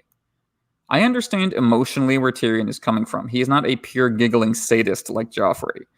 But this slap is still an unacceptable act of violence against a woman who has done nothing to Tyrion except fail to live up to his unrealistic image. Right. And I think Tyrion believes that the money he has and the surname he bears, it kind of immunizes him from his real status towards Shae. Tyrion is a Jon, a wealthy one, yeah, but his status is as her patron. And Tyrion recognizes this back in a Game of Thrones Tyrion 8 when he presents the bargain to Shae. I am a Lannister. Gold I have in plenty, and you'll find me generous, but I'll want more from you than what you've got between your legs, though I'll want that too. You'll share my tent, boil my wine, laugh at my jests, rub the ache from my legs after a day's ride, and whether I keep you for a day or a year, for so long as we are together, you will take no other men into your bed. Shae accepts this back, and she says that, and as far as we know, she's kept her side of the bargain. Tyrion hasn't. He is thinking internally of Shae as his, quote, love. And it's clear in this chapter that Shae is treating Tyrion within the boundaries that he set. Again, Tyrion set these specific boundaries on the relationship. She laughs at his jests back and tries to be the sexy girlfriend. Here's something crucial too. I think Shae was honest with Tyrion about what she thought about him sniveling to his sister and father, because at most times, Tyrion would rather have honesty from Shae. Tyrion desires authenticity and genuine affection from Shae. Emotional intimacy, you can even call it. And that kind of intimacy is found, in my opinion, in honesty primarily. The problem is that Shae was being too honest. Or perhaps it's more true to say that Tyrion's subconscious feeling of how everyone views him is being vocalized by Shae. Last week it was Jocelyn Bywater giving Tyrion the cold, clean water of truth. But Tyrion couldn't strike Jocelyn for voicing truth despite Jocelyn being a man in Tyrion's direct employ. That's not familiar because Shae is also in Tyrion's direct employ. But she's a woman, smaller than the guy who lost his arm fighting in the Greyjoy Rebellion. Shae's vulnerability and status as a sex worker and woman allows Tyrion's hand to fly. And this gets at something about Tyrion worth bearing a repeat. Tyrion has a strong streak of violent Lannister misogyny running through him. It rears its head every now and then in the first two books, like in this instance in this chapter. It roars in Storm, Dance, and The Winds of Winter. Very well put. And in the wake of its rearing its head here, silence reigns. That cricket from earlier chirps. It's the classic cricket joke that, crickets take over in a silent, awkward moment, as well as a reminder that this peaceful oasis has now been spoiled. It wasn't the mob who spoiled it after all, nor was it Stannis. It was Tyrion. Shae apologizes for being impudent, as she says, but her voice is wooden. It is now clearly a performance. Tyrion cannot pretend that they are truly in love. Tyrion thinks to himself that he is turning into Cersei. And Cersei is a few steps further down this same stairway to hell. She has long since given up on love entirely. Tyrion says that this conversation was ill done on both of their parts. But how has Shae done wrong? She doesn't know what she was provoking. She doesn't know anything about Tyrion's backstory. She doesn't get the danger at work that he's talking about. And Tyrion seems to realize that all at once. Unlike in the show, Tyrion didn't reveal the Tysha story to Shae at the same time as Bronn, and he does so now. As Tyrion thinks, these are words he never meant to speak, but here they come, like mummers tumbling from a hollow horse. Interesting Trojan horse reference there, and I was curious on reread what the implication might be. I think George is suggesting that for Tyrion, this confession is a Trojan horse for the destruction of his carefully defined relationship with Shae. He is breaking the rules, shattering the careful in-between intimacy that makes this work. Shae has the job of pretending to be in love with him, and Tyrion has the job of pretending that he's not using that feigned love to fill the hole that Tysha left behind. But now Tyrion has gone too far, assumed too much of the power always lurking in the corners of their relationship, and so she stops feigning love. In order to win her back, Tyrion feels the need to be honest, to explain why he lost his temper and why he believes he just cannot defy Tywin on this count. The consequences of me defying my family will not be borne by me, a mere slap on the wrist from one noble to another, a spanking, as Shae describes it. No, the consequences will be borne by you, the powerless person caught in the middle, the whipping boy suffering so the powerful don't have to. I know this because it happened before, with another sex worker with whom I grew close enough to call love. It was all taken away. Of course, Tyrion leaves out a crucial part of the story, reserving it for his thoughts. Tywin did not only have his guards rape Tysha, he had Tyrion take part. And Tyrion could have refused, but his cock betrayed him, as he puts it. He had sex with Tysha one last time, lacking consent, lacking love, lacking the escape from a hateful world that had defined their relationship. Instead, it is put in service of that hateful world once more. Tyrion joined the rapists, his desire stronger than his fear, and so knuckled under to Tywin's worldview. Tywin believes that there could not have been any genuine love between his son and a low-born woman. That threatens his entire worldview, so he must reinforce it violently. He has Tyrion take part in order to cement that worldview in Tyrion's head. Tyrion knows that he is not an exception to the rule. When push came to shove, he chose the side of the monsters in order to slake his lust. But he does not tell Shae that, because it gives away the truth. Not only can Tyrion not protect her from his family, he can't protect her from him. He will join in the violence. Tyrion holds that back because while he wants to impress the danger upon Shae, he still wants her to feign affection for him. Does it work? Partially, seemingly. On the surface, which is ultimately all Tyrion and the reader has access to because Shae is not a POV and she's generally pretty good at hiding what she's thinking. Shae's eyes have gone wide, but Tyrion cannot tell what lies beyond them. He desperately wants to know the truth. He desperately wants intimacy and togetherness, but he also furiously rejects that truth. She asks the question that you got to imagine is kind of increasingly relevant for her. Are you still going to want me around when my hands are red and cracked from washing pots all day long? The intimate dynamics of love and lust cannot be made separate from the power dynamics of society at large. Shae only looks so perfect to Tyrion like a maid with moonlight glowing in her hair because he has made it so that she doesn't have to work for anyone else. Will he still want her if she looks as poor as she is? If he can't pretend she's noble-born like him? If we reveal power nakedly for what it is? Tyrion says he will love her more than ever because she will be beautiful on the inside. She will have been so brave. It's an attempt to reach out to her on a personal, equal level. But as she says, she's his to command. That's what it ultimately comes down to between them. Power. Tyrion has not solved it and can only leave. As he leaves, Tyrion is suddenly terrified by what he just did. The reservoir of intimacy he has cracked open and cannot now hide again. As Doran Martell says to Arianne once you loose an arrow, a word like an arrow, you cannot call it back. Some secrets a man should take to his grave, Tyrion thinks. But he couldn't bear Shae to hate him. Instead, he's left with ambiguity. Did I want her forgiveness? Did she give it to me? Can she redeem me for Tysha? Or did that story make me irredeemable in her eyes? I told her that story so that she could still love me after I hit her. But did that story make it impossible for her to love me by exposing my true face at last? I mean, these are like the questions that Tyrion is just plagued with. And I think it's throughout his narrative is something that he's always wondering about, whether people are being genuine towards him, whether they're giving him the emotional response that he's looking for, whether they're just play acting in front of him. And I think this is a spot where I, again, have to express my disappointment with how the show handled Tyrion's storyline. And by and large, most fans, including me, are pleased with what occurs with Tyrion in the early seasons of the show. But there are moments in the early seasons where Tyrion gets some airbrushing of his worst deeds. Like you were saying, they moved the timeline of Tyrion telling Shae about Tysha back to season 1. And that meant that this scene where Tyrion slaps Shae is entirely absent in season 2. Game of Thrones cut the sequence of events to get Shae from the manse into the Red Keep very condensed, and then with most of the plotting left on the cutting floor. Whether that's due to time constraints or narrative reasons is kind of beside the point, and the scene isn't in the show, and the show suffers as a result.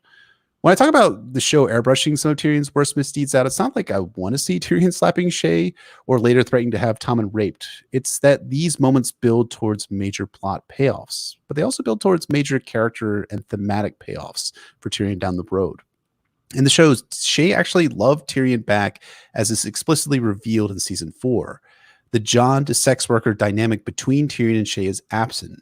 And so, too, the relationship is something that George talked about in 2015, which he said, the Shae in the books is a manipulative camp follower prostitute who doesn't give a shit about Tyrion any more than she would any other Jon. But she's very compliant, like any little, can't believe George said this, just a little teenage sex kitten feeding all his fantasies. She's really just in it for the money and the status. She's everything Lord Tywin thought Tyrion's first wife was when she actually wasn't. So there are all these layers of complexity going on here. They're the same character, but they're also very different characters. And I think that's going to lead to very different resonances playing out in the TV show than in the books. Interestingly, George says that he prefers the show version of Shae than the book version, and he catches a lot of that in the performance of Sibel Kekeli from the show, who plays Shae, of course. So the voice of God on that one, but I disagree with George. I can say that in that Shae works at Tyrion's darkness and shows us what's beneath the surface of a japing, fun-loving dwarf. I agree. I understand. I think, Shae gets some more like standalone moments, less one-note moments in the show, but I think how she's handled in scenes like this in the book works well in terms of how precisely Tyrion is being exposed, how his worldview is being taken apart, and how she's just trying to get along and doesn't really understand the layers of messed up, toxic infighting that she's wandering into with House Lannister. Where Tyrion comes down is that Shae does not love him, but loves his money, and he is a fool of a dwarf if he thinks otherwise.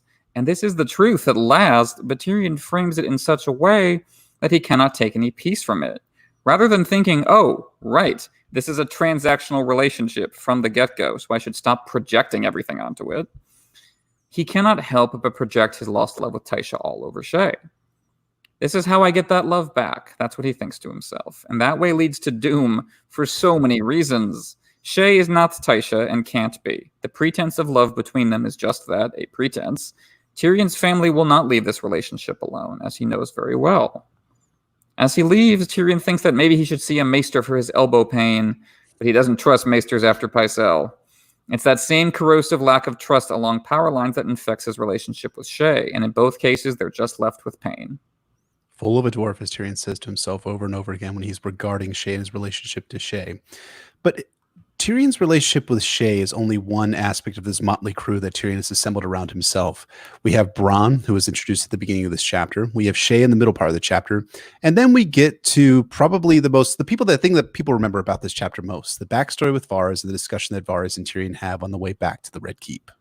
Yes, indeed. This chapter comes down to Tyrion and Varys, two lifelong mummers trying to work their way to the truth, for once, about what's happening in Westeros.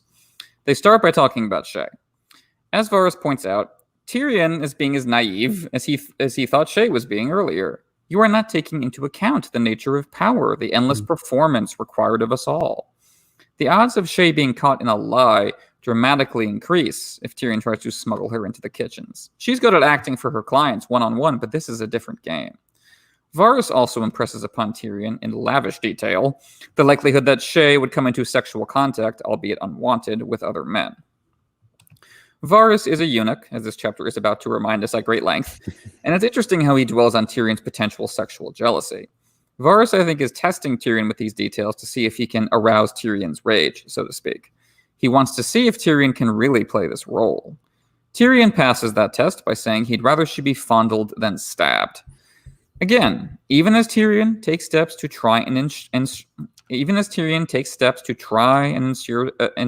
Shae's safety, he accidentally ends up exposing the rot inherent in their power dynamic.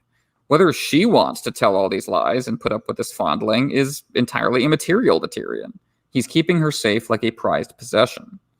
Varys is not exactly an empathetic man, but his vision is less clouded on this count than Tyrion's, and so he comes up with a different plan. Let's get Lollys's maid fired and Shae hired in her place. Yay. This plan is indicative of both Varys' spy network and the power structures at play. Varys has a reservoir of intelligence from which to draw that outstrips Tyrion, let alone the common folk. He has something on everyone, strands of blackmail along his spiderweb that tremble at his lightest touch. We're just seeing the tip of the iceberg here. One wonders how high up you'd have to go to find someone Varys can't have replaced. After all, he had Jocelyn Bywater installed.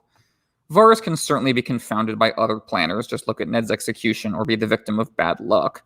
But his network allows him to reshape other planners and their schemes at will when they need him, as they so often do.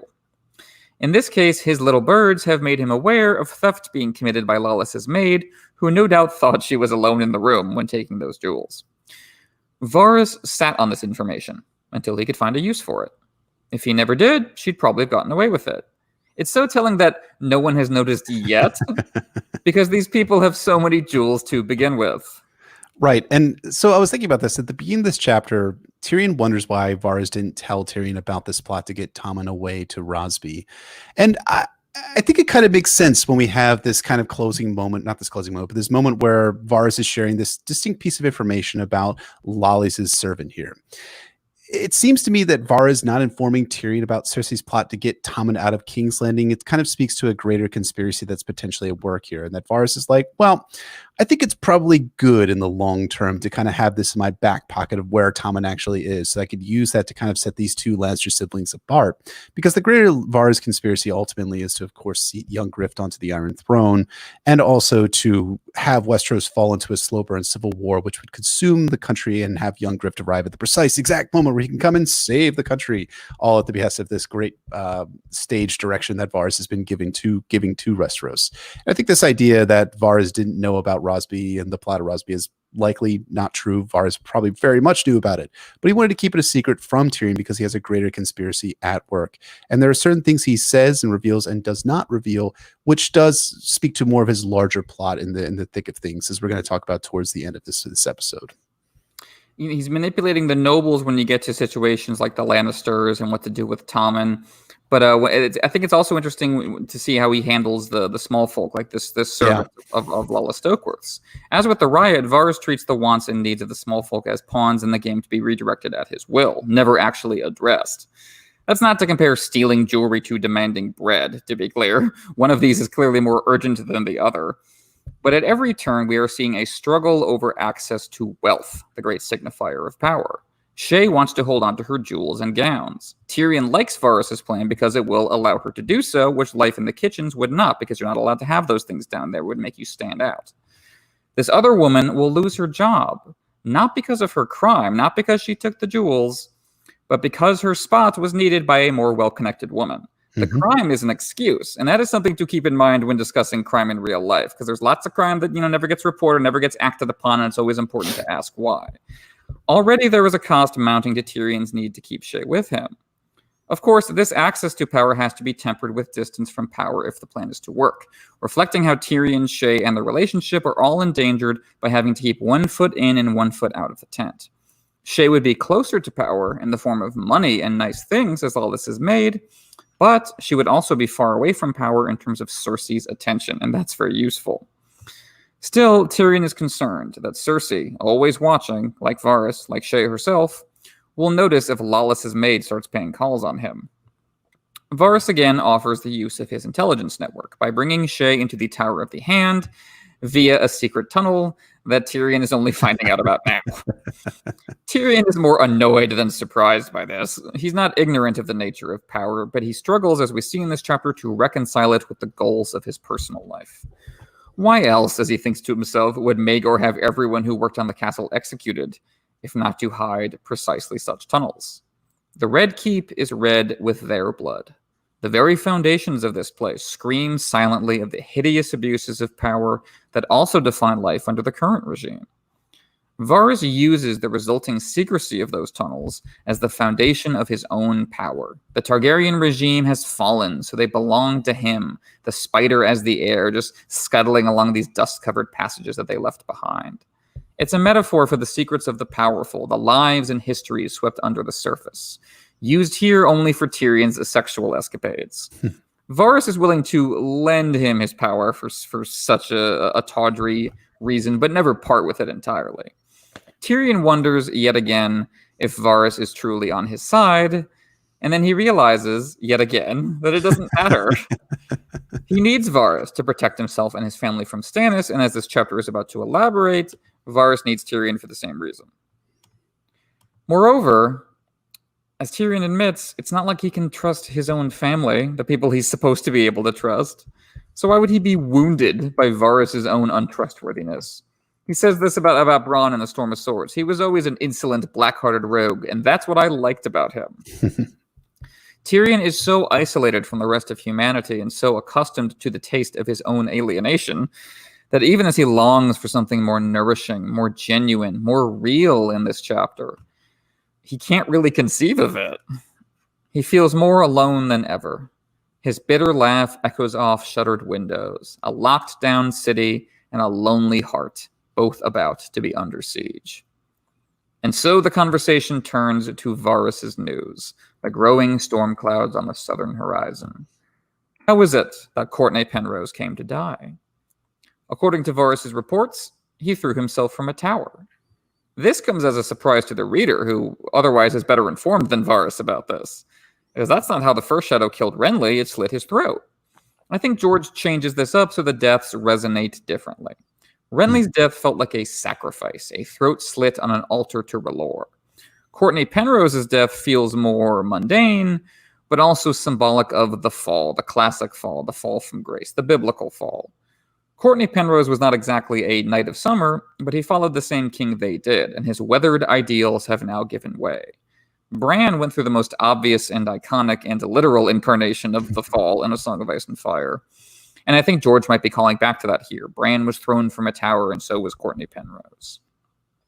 The practical effect of killing Cortnay this way is that, unlike with Renly, the cover story can now be that Cortnay killed himself out of despair at his situation. No one would ever have brought that story with Renly, given how optimistic and in charge and how bright his fortune seemed. But interesting that this cover story doesn't really work either. Tyrion doesn't buy it for a second with Cortnay Penrose that he killed himself, just as Cortnay didn't buy the cover story with Renly. Team Stannis have these cover stories, they have this plausible deniability, but it never quite holds up. Tyrion offers practical rejoinders to this cover story. It must have been that the killer hid. It must have been that they climbed down a rope. Or, hey, it was the guards themselves who killed him. That was, part of these stories flying around about Renly's death. Varys pretends to agree. No doubt you have the right of it, my lord. Tyrion thinks that Varys is being smug, the superior spider flaunting his knowledge-like armor over everyone else.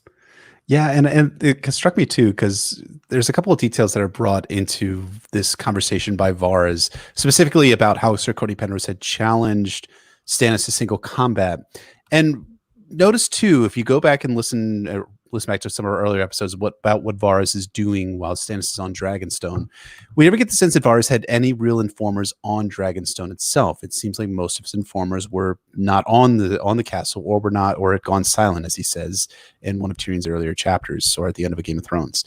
The thing is that now that Renly's soldiers and lords and knights have all joined up with Stannis Baratheon, suddenly the information starts flowing. We start learning about intimate details about what's going on in these parlays between between Sir Cortnay and Stannis Baratheon. And I think the implied motivation here, or rather the implied plot aspect that's left off page, is that the spies that were in Renly's camp have now joined onto Stannis' side, and they are now informing about what's happening with Stannis and various aspects in some intimate detail. You kind of wonder whether some of these lords might have a financial stake in kind of informing on what Stannis is up to down in Storm's End. I think that's a good point. It's so hard to keep track of these shifting power tides with Varys, not only because he's a non-point of view character, but because he's always putting on a front and always trying to seem more powerful than he actually is. But this, as it turns out, is the last hurrah of Varys' mask. He entered this chapter literally disguised, yet as it goes on, something like his true self wins out. He thinks something else happened at Storm's End, and it disquiets him. So he asks the question he has been dreading. Do you believe in magic? As I've been saying ad nauseum, the overall structure of A Clash of Kings is that of political and magical expansions that intertwine and infect each other. That's how the book starts. Cresson staring down that red eye in the sky, trying and failing to reassure himself with his hard-earned secular wisdom. And that's how the book ends. Bran walking away from Winterfell with his third eye open, looking back to perceive its enduring strength in both worlds. In between, we see countless examples of this structure, this double helix at work. From Arya relying on a faceless man to navigate the Lannister occupation of Harrenhal, to the multiple sorceress elements hovering around the edges of L.C. Mormont's military expedition beyond the Wall. And of course, we saw these two forces coming together at work at Storm's End. The Clash of Kings, the showdown between the crowned stags, was resolved by something that Varys' political intelligence can't quite explain. Here, in King's Landing, at the heart of political power, in the wake of a thoroughly secular political phenomenon, the bread riots, politics must reckon with magic. As George said, he doesn't want to create a world in which magic makes political action moot. That seems lazy to him, and I agree. Magical power is filtered through political power. We saw that on the Dothraki Sea with Dany and Mirri Maz Duur. We're going to see it again in the next book with Beric and Thoros. But the flip side of that is that political power must face down the consequences of magical power. It cracks these schemers open and forces them to scramble and rethink things. Varys refers to magic as the old powers, which resonates given how much time this story, and especially this part of the story, dedicates to examining the nature of power. Where does power come from? Well, if you go back far enough in the mists of time, the nature of power is the power of nature. Ice and fire, water and stone, faces in the trees, the gods. The vanished/vanishing world of magic, of the elves, longed for with such memorable ache in Lord of the Rings. A lot of fantasy written in Tolkien's wake dwells on the cost of trying to bring that world back to overtake the new one, the world of men. Melisandre's shadow birth felt like the creation of something new, but also like the return of something ancient. And Varys is addressing that wheel of time. Tyrion, Reddit atheist that he is, responds with derision and scorn to this concept. He's the one that calls it magic, a childish word for him. Note that the elves in Lord of the Rings don't like the word magic, I think precisely for this reason. Blood spells, curses, shape-shifting. Tyrion believes not in these. We've already seen that in this book with regards to the zombified whites when Alliser Thorne came to warn everyone. Tyrion is the protagonist of a book about the Clash of Kings, about politics, damn it. Right, and you see that too back in A Game of Thrones when he's talking with Elsie Mormont in the chambers, and Elsie's like, "Oh, I've seen visions in my dreams of dark magical things on the outside," and Tyrion's like, "Dude, that's just like Snarks and Grumpkins and probably Wildlings. So let's just focus on like the real picture here. Let's stay away from all this magical stuff." But I think it's really fascinating too. You talked about Varys referring to the magic as the old powers because that is speaking to something that is inherent in the narrative of A Song of Ice and Fire, and that's namely that there was magic that existed at one point. Even Maester Luwin admits as much to Bran back at the end of A Game of Thrones. Like, yes, there are certain things that existed. There were the children of the forest could like talk around each other. The trees could apparently talk. There was like warging at some point down the road, but all these things are all vanishing into the ether. The problem is that magic is now fighting back in a Clash of Kings. It is not about the politics. It's not just about the entry of Tyrion to King's Landing to bring the balance back to the politics of the city. It's not about Tyrion restoring order in King's Landing after the small folk righteously rose up in anger and in riot. It's about magic now coming back and entering to the fore and saying, like, fuck your politics, man. Like, we're getting back to the basics here. And the basics in this case are things that really, really disturb Varys, because Varys, of all the characters, seems like the guy who is the least. I mean, he seems like magical in that there's a lot of magical epithets thrown him. He's a wizard, according to Catelyn in some cases. He knows things that no man should know. But as we learn later on in the story, a lot of the reasons why he knows things, there's a practical reason why he knows these things as opposed to a magical one. But Varys, though, comes across as a believer in magic. He believes in magic, or the old powers, as he calls it, because he's had specific experience with it. Tyrion has already put forth what seemed to him like reasonable explanations for Cortnay's death, and so magic seems like a stretch. But Varys points out that Cortnay's death did not occur in a vacuum. There was also the matter of Renly's death to consider, most fortuitous for Stannis. The common denominator here is unexpected fortune for the last Baratheon, who keeps getting his way through these mysterious accidents.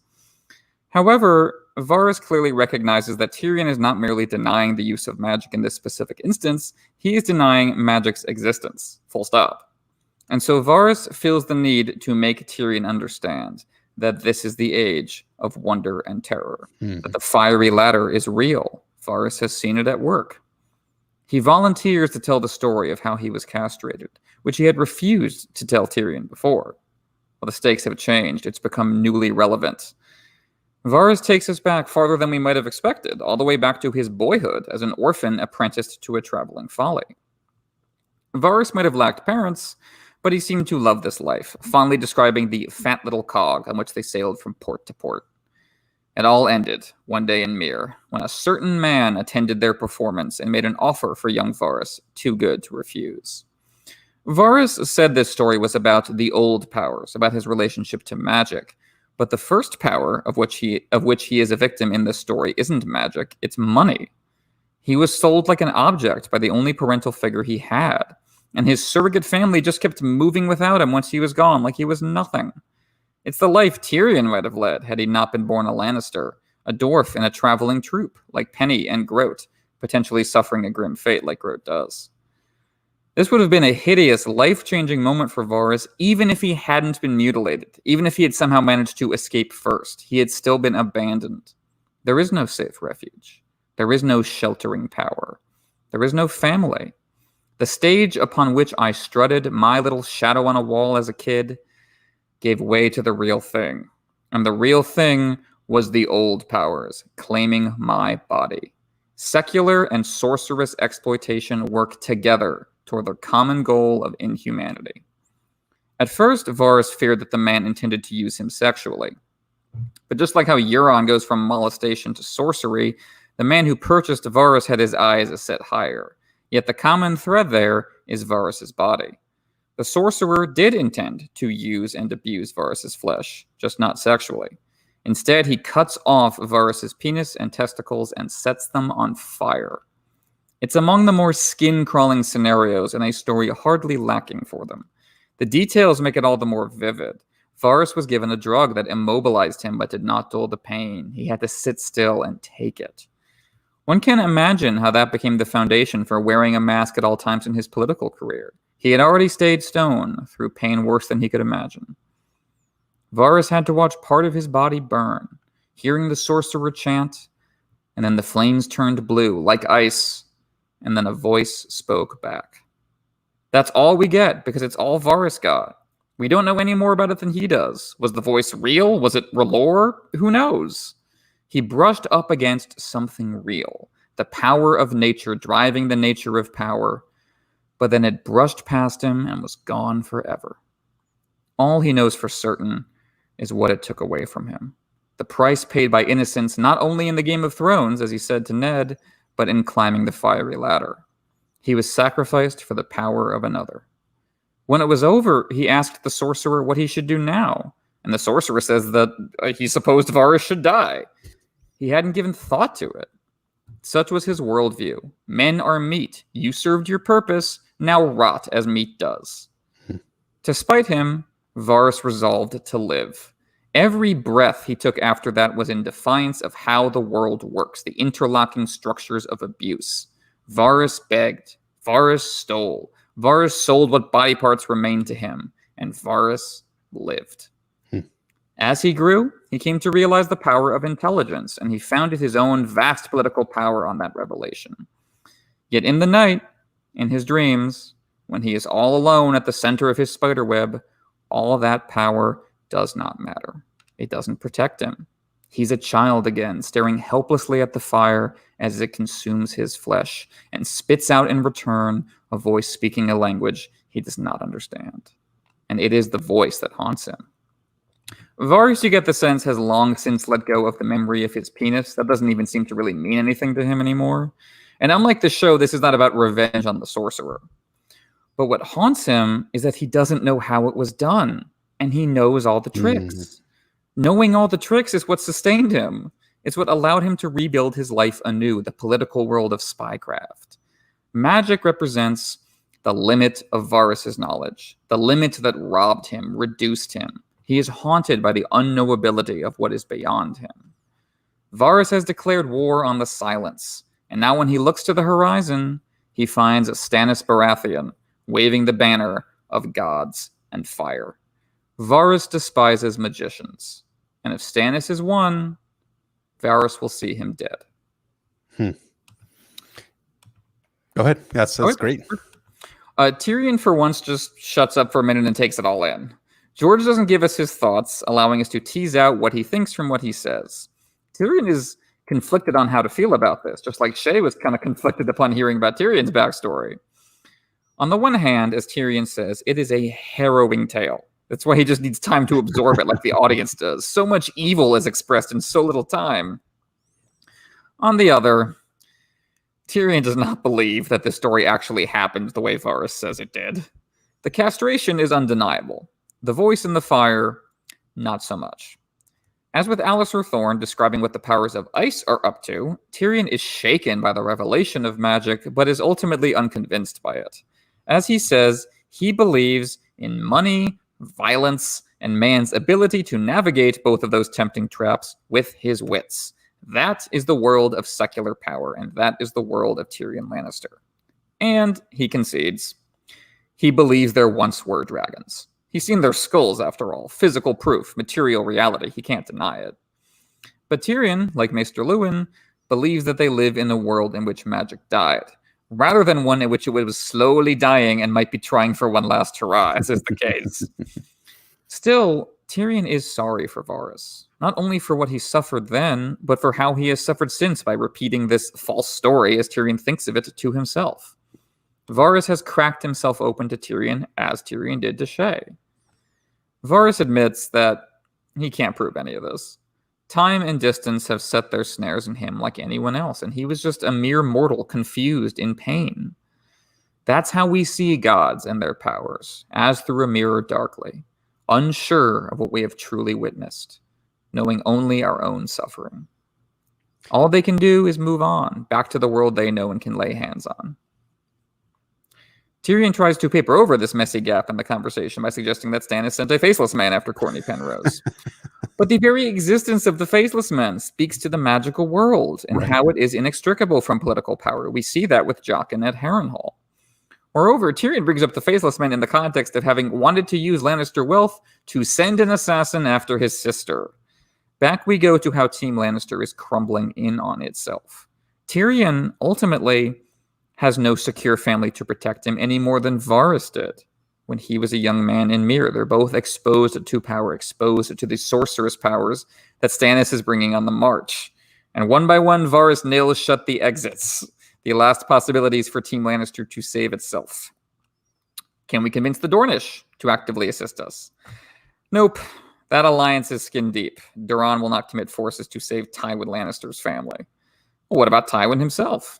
When last we saw him, he was marching west from Harrenhal in response to Robb's raids. Varys says he has not won across the Red Fork yet, and may end up trapped by Reach forces north of the Mander. On reread, we know that George is setting the stage for those Reach forces to join Tywin, but on first read, the walls really seem to be closing in at this point. Littlefinger will be crucial to making that alliance happen, but Varys lacks information on what happened to him. He might have died at Bitterbridge. After all, when Randall Tarley returned to the castle after Renly's death, he massacred thousands of soldiers who served the lords who went over to Stannis, chief among them the Florents. It's easy to skip over this as George quickly moves on and it doesn't come up again. But this is the payoff for what we were saying with Lady Gwyn back in Catelyn 2 about the threat lurking under the playtime surface of Renly's army. Bitterbridge has, yet again, been soaked in blood. The growing divisions of the Civil War are claiming more and more lives in the streets of King's Landing and in the camps outside Bitterbridge. All signs point to the downfall of House Lannister at Stannis' unmerciful hands. And in the face of annihilation, what can Tyrion do but laugh? Varys is... Oh, yeah, go ahead. No, go for it. Sure, okay. Varys is thrown off his game, as he was by Shae recognizing him earlier. Same dynamic here. Tyrion has seen through all shadows to the truth. Stannis is coming with fire and blood and whatever other powers he has. The point is that Tyrion will stand alone in his way. Tyrion is terrified, but as so many do, he finds a wild exhilaration in suicidal despair, some last measure of courage. All the characters from the stories and songs, all the shining, tall, handsome men next to whom Tyrion has always felt lesser, none of them are here. Jaime's not here. Robert's not here. Renly's not here. Rhaegar's not here. The people's beloved Loras is not here. Only me, the one they all hate. The irony is spectacular and will feed heavily into Tyrion's arc going forward. He feels his fall from power in a storm of swords all the keener because he's being rejected by the people he saved in spite of their hatred of him. Or that's how he thinks about it, anyway. In truth, Tyrion is once more allowing his self-loathing, the image of the monkey demon he has internalized, to blind him to the realities of power all around him. I'm all that stands between the people and chaos, says the man whose regime just provoked a citywide riot. Chaos is already upon them. That is not to hand-wave away the inevitable consequences of Stannis attacking the city. There is no doubt the people would suffer as part of that. But Tyrion is also feeding the fire, quite literally in terms of the wildfire. How ironic is it that after all this worry and spookiness about Stannis and his magical powers, how ironic is it that Stannis will send Melisandre away before the battle, making no use of sorcery, while Tyrion is the one who relies on the fiery ladder? There really is no good side here, as both Stannis and Tyrion began committed to justice, only to allow power to gradually corrupt their ideals. Both make gestures at law and order, at restoring peace for the people, but are ultimately motivated by their own personal fears and desires. They both believe they cannot be loved, and set out to secure their power in defiance of that belief. In truth, both of them lose the Battle of Blackwater. Stannis ends up isolated in the shell of his former self on Dragonstone. Tyrion ends up almost dying as a result of his wounds and then getting no credit for any of it anyway. The old powers, as a phrase, refers not just to ancient powers in the world. You can think about it as referring to forces that grip individuals rooted in their own history, their own past. What are the old forces in your life? For Varys, the old power is that voice in the flames.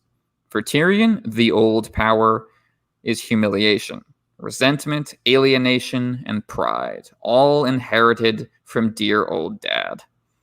It is to these powers, as much as wildfire, that Tyrion sacrifices his beliefs, his men, and ultimately himself, as we approach the climax of A Clash of Kings, and you can feel it all building at the end of this chapter, ready to blow.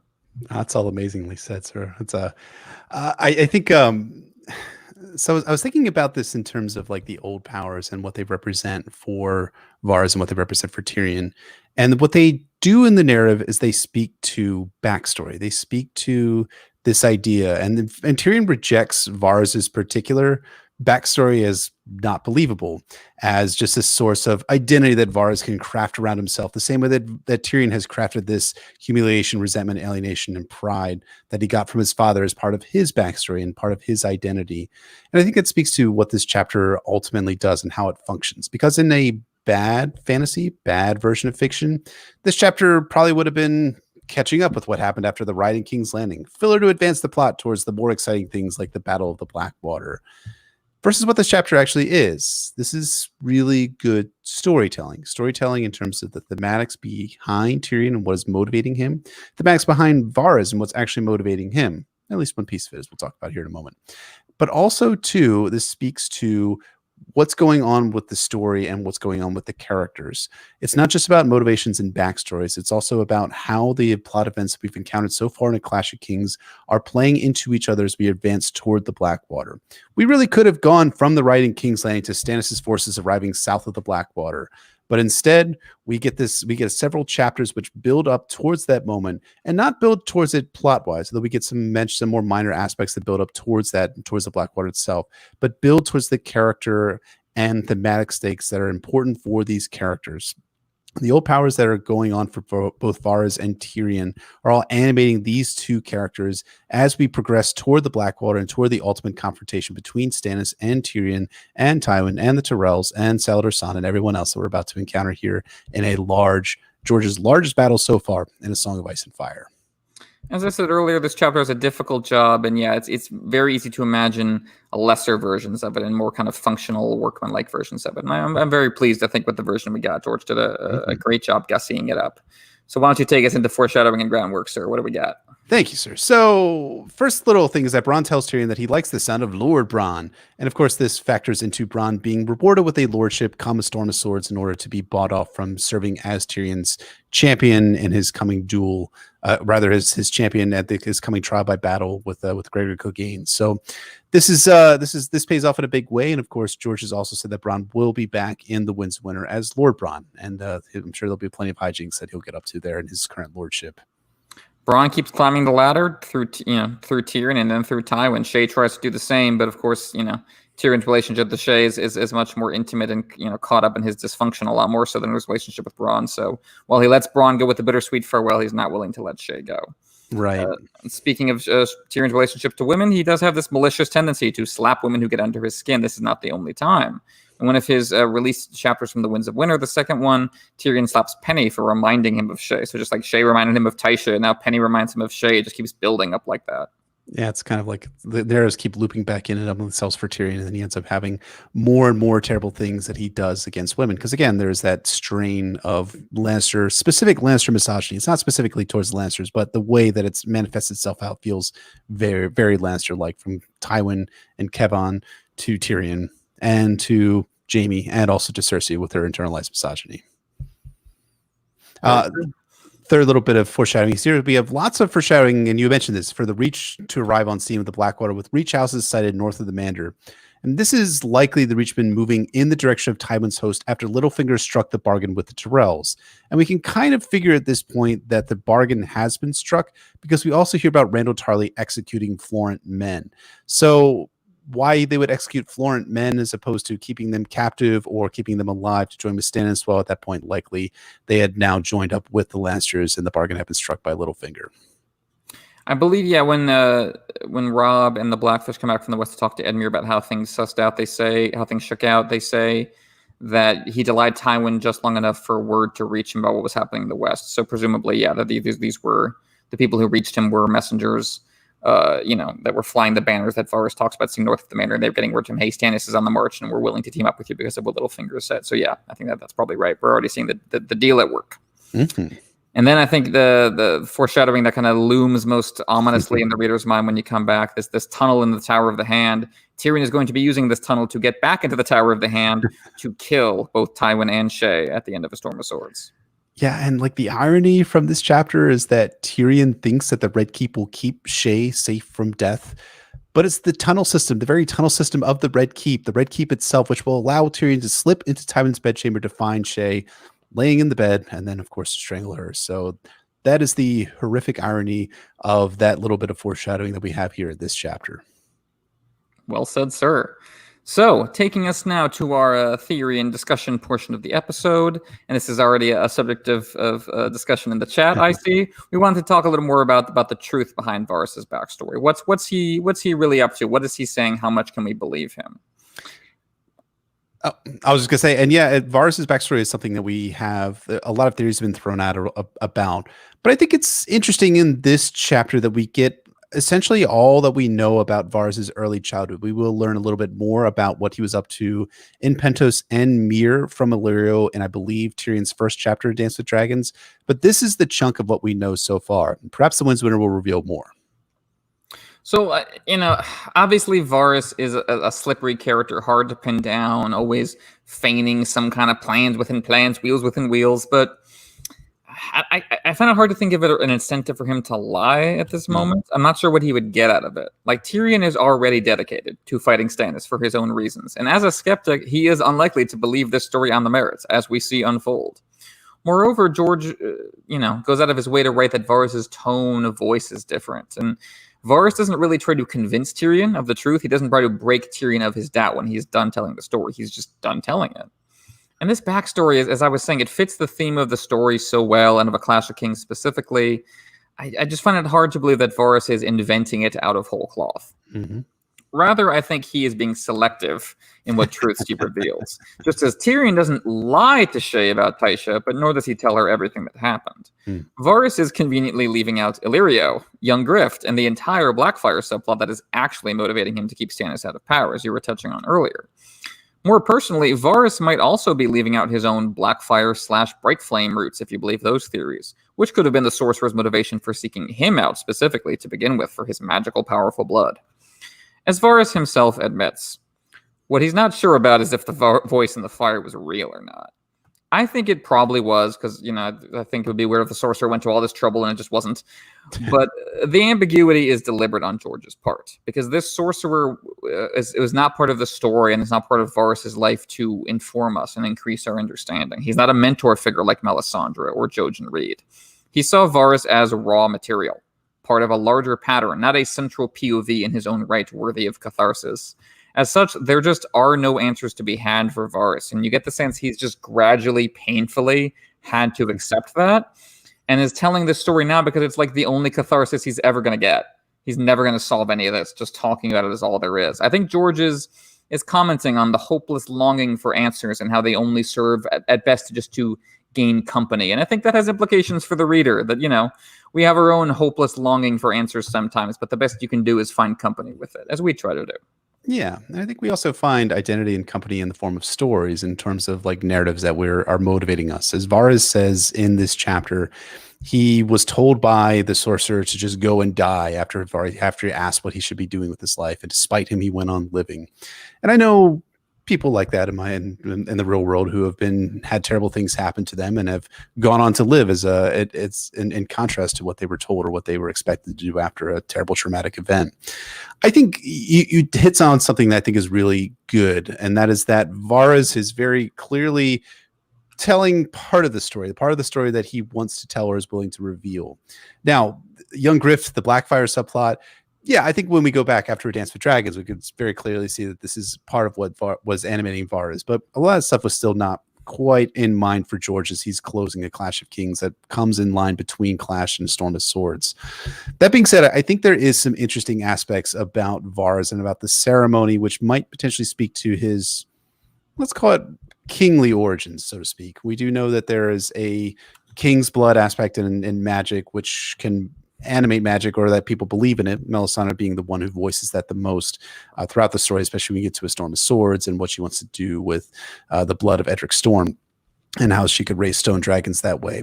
You could see this kind of belief and system in place where the certain properties of magic might animate magicians and sorcerers to utilize it for some sort of blood magic ritual, which would help them to do whatever, raise stone dragons in the case of Melisandre. Not really sure what the sorcerer was after with Varys, and we don't really get any clear answers, and I doubt that we will.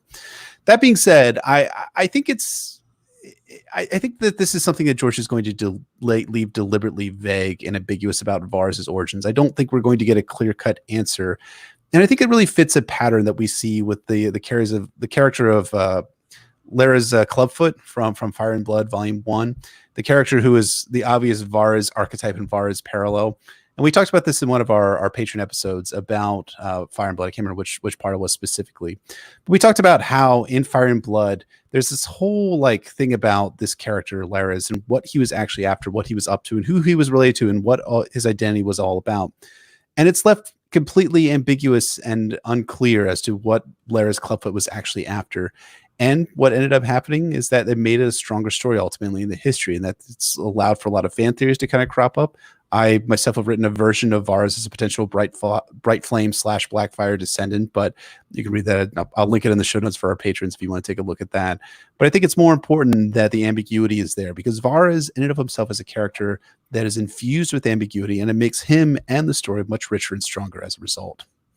I totally agree, especially with what you said at the end there. And yeah, the comparison to Larys Clubfoot, and I think is strong. And as I might have said at the time, but it feels like a clear shout out to Iago, the villain, and Othello at the end when he just goes moment says, "I'm not going to explain my plan or my motivations to any of you people in universe or out. And you're just going to have to deal with that." Basically, he gives this a little speech to that effect. And the same might be true with Varys, that just as his own conspiracies are always kept just out of the reader's reach, what happened to him is always kept just out of his reach. And he's never going to have full clarity and full confirmation. And so he has had to find meaning elsewhere. And that is a really devastating process, but it's also a realistic one, because people in the real world, even if it's not involving sorcery, they lose parts of themselves physically and otherwise, and have to just learn to let it go. And for all that Varys seems kind of above humanity a lot of the time, I think he's very human in that respect. And this, I think, is what Tyrion responds to when he says, "Yeah, I don't believe that, but I'm still really sorry." And I think that's emotionally true. I like it a lot. Emotionally true is the best type of truth in a Song of Ice and Fire, and any type of fiction that you're reading and or writing. Mm-hmm. And I think that is going to wrap us up for A Clash of Kings Tyrion 10. Thank you as always so much for listening, and thank you to our patrons for supporting us. If you have the chance, please rate and review us on Apple Podcasts, Google Play, SoundCloud, Podbean, Spotify, anywhere and everywhere where you find our podcasts.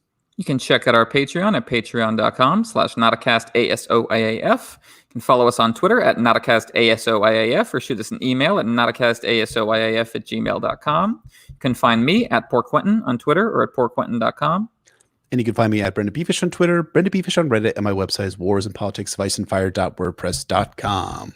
We want to shout out and thank our high lords and ladies on Patreon: Red Ralu himself, who has renounced his allegiance to the Squishers; Lady of 1,000 Words, Septon Eastwood of Introvert Isle, Septon Marybald, the Shoeless Sage, Sister Winter, Lady of the Wolfswood, Nessie the Elusive, Warden of the Neck, Defender of the North, and Keeper of Secrets, Sandy the Dragon, Blood of Queen Daenerys and Lady of Jameson, Lady Britt, Bastard Mistress of Harrenhal, Sir Thomas the Raven Knight, Lord of Blackwood, Lady Dillsdale, the Star Spear of Crescent Hill, Sir Way, of course, Matt, Warden of the Sanguine Shore, Lord Mark Connington, heir to Griffin's Roost, Lord Sam Kay, Sir Michael Mertens, Wisdom Benjicott, Alchemist of Sets and Quanta, Mage of the Arts of Boole and de Morgan, Tibbs the Great of House Catnapping, Lord J. Manderley, Baker of the Frey Pies, Septon Merriful Head of Hair, Lady Silverwing, Joe Snow, King of the Metro North and Protector of the Tri-State, Kaboth the Unfrozen, Lord of the Bricks and Castle Crimson Light, Sir Keith of House Corbray, Wielder of Lady Forlorn, Lord Andrew, Warden of the Dubai Sands, Ryan Noy, Forger of the Mighty Hammer and Keeper of the King's Anvil, and Lord Young of the Ghost Woods. Thank you so much to our high lords and ladies. Absolutely. Thank you, folks, very, very much.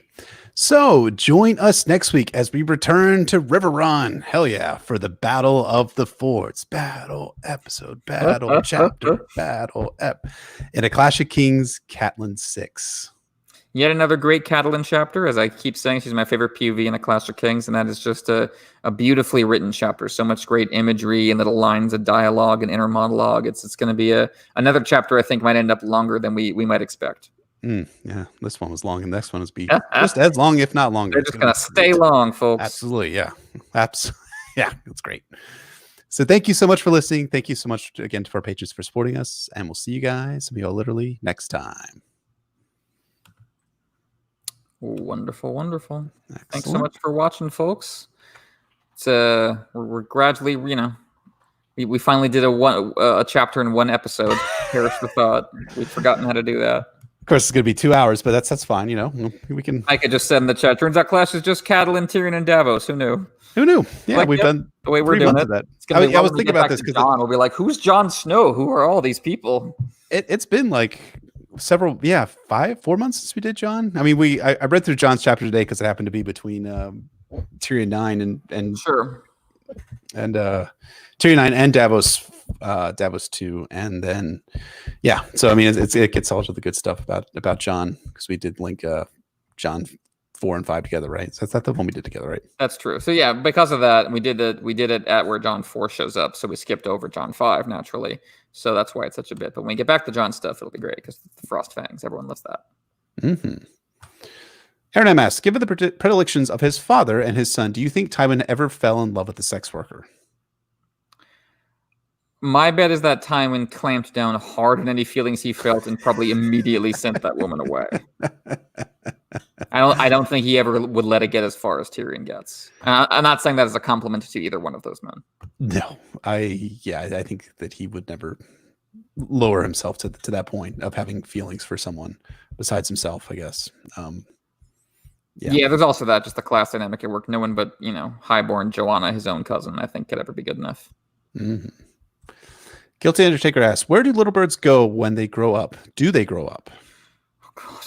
That's a fun question. Jesus. Is it fun? Is that the right word? Fun? I mean, Varys isn't a sadist. Maybe he lets them go find employ elsewhere. I mean, unless they learn to write, they can't really tell what's been done to them. But I could also see him he has a guy who works for him whose only job is to kill the little birds when they get too big. I could also unfortunately see that being the case, and their little bones haunt the Red Keep ever after. If there's only grim answers to this question, I feel. There is a moment, and I was thinking about this in Storm of Swords, where Varys makes Tyrion wear an eye covering so he can't as they're being led through. It's just bones. It's just child bones. Yeah, just like a pile of them. Yeah, I have to imagine that could well be honestly what it is. Oh my God! You should see this. You should just keep walking. Spare you the sight of all the child bones, the piles of child bones. So small. Anywho, Tyrion. Yeah, let's move on to your father's chambers, shall we? Exactly. 10 steps up that way, 3 steps to the right, but don't do that. Good stuff. Tony asks, who's more honest, Varys or Ned? Ned. I would say Ned on the whole. I mean, you could argue that they're constantly lying with every breath because Ned's not telling the truth about Jon. Varys isn't telling the truth about lots of things, but Ned really just has the one big secret. So, on the whole, I would say Ned is more honest. I think Varys is less telling an explicit lie and more telling specific parts of the truth and leaving specific parts of it out of what he's actually saying. So, yeah, I think it's Ned is more honest. Samir asks, Jeff, show your tats. No. Well, that was a quick one. Just imagine them. That's all you get. That's right. It's the hint more than anything else. Micah C asks, do you think it's possible that Shatea and her girls can escape King's Landing before the explosion, or are they doomed to die off page? It's a terrible thought.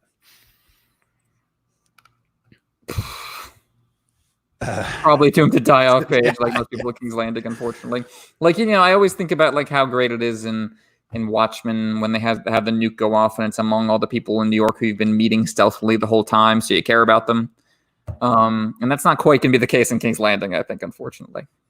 Yeah, I think it's going to just there's just not enough. The POV structure is such that we're not going to find out what happens to these smaller minor characters unless they're mentioned in some sort of report or something like that. And then the brothel has been destroyed and there's been no sign of Aliyah and Shataya, and sadly so. Yeah, I think they'll die off page. Caitlin asks, what will happen to Penny, and is it as fridgy as I'm worrying it will be? So fridging, of course, is when you kill a character, mostly a female character, in order to spur the male character to further action in a narrative or a story.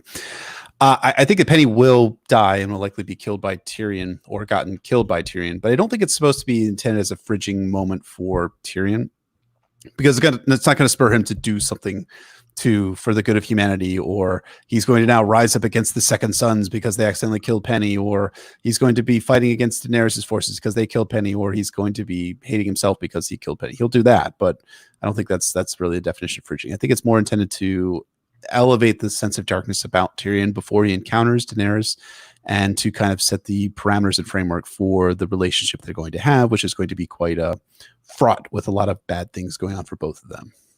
For sure. And, I'm conflicted on this kind of question sometimes because fridging, I think, makes so much sense where it comes from in a comics context, where characters are constant and always reshaped and remade, and you can do this with them, and you can do that with them, and it so represents oh, what a waste of a character, all this opportunity, this character's been around forever. And that's just, it's not always applicable, I think, to this kind of story in which, let's be honest, Penny exists as a character, as a supporting character to Tyrion. Mm-hmm.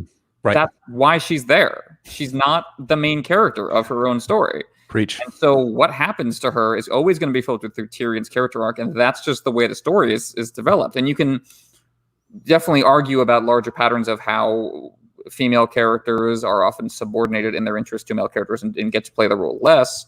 But I think fridging is one of those terms, like a lot of internet terms, that I think is very specific to one subculture and has been, I think, unfortunately misapplied in cases where it doesn't necessarily make sense. Because Penny was never going to be anything other than a character supporting Tyrion's character arc.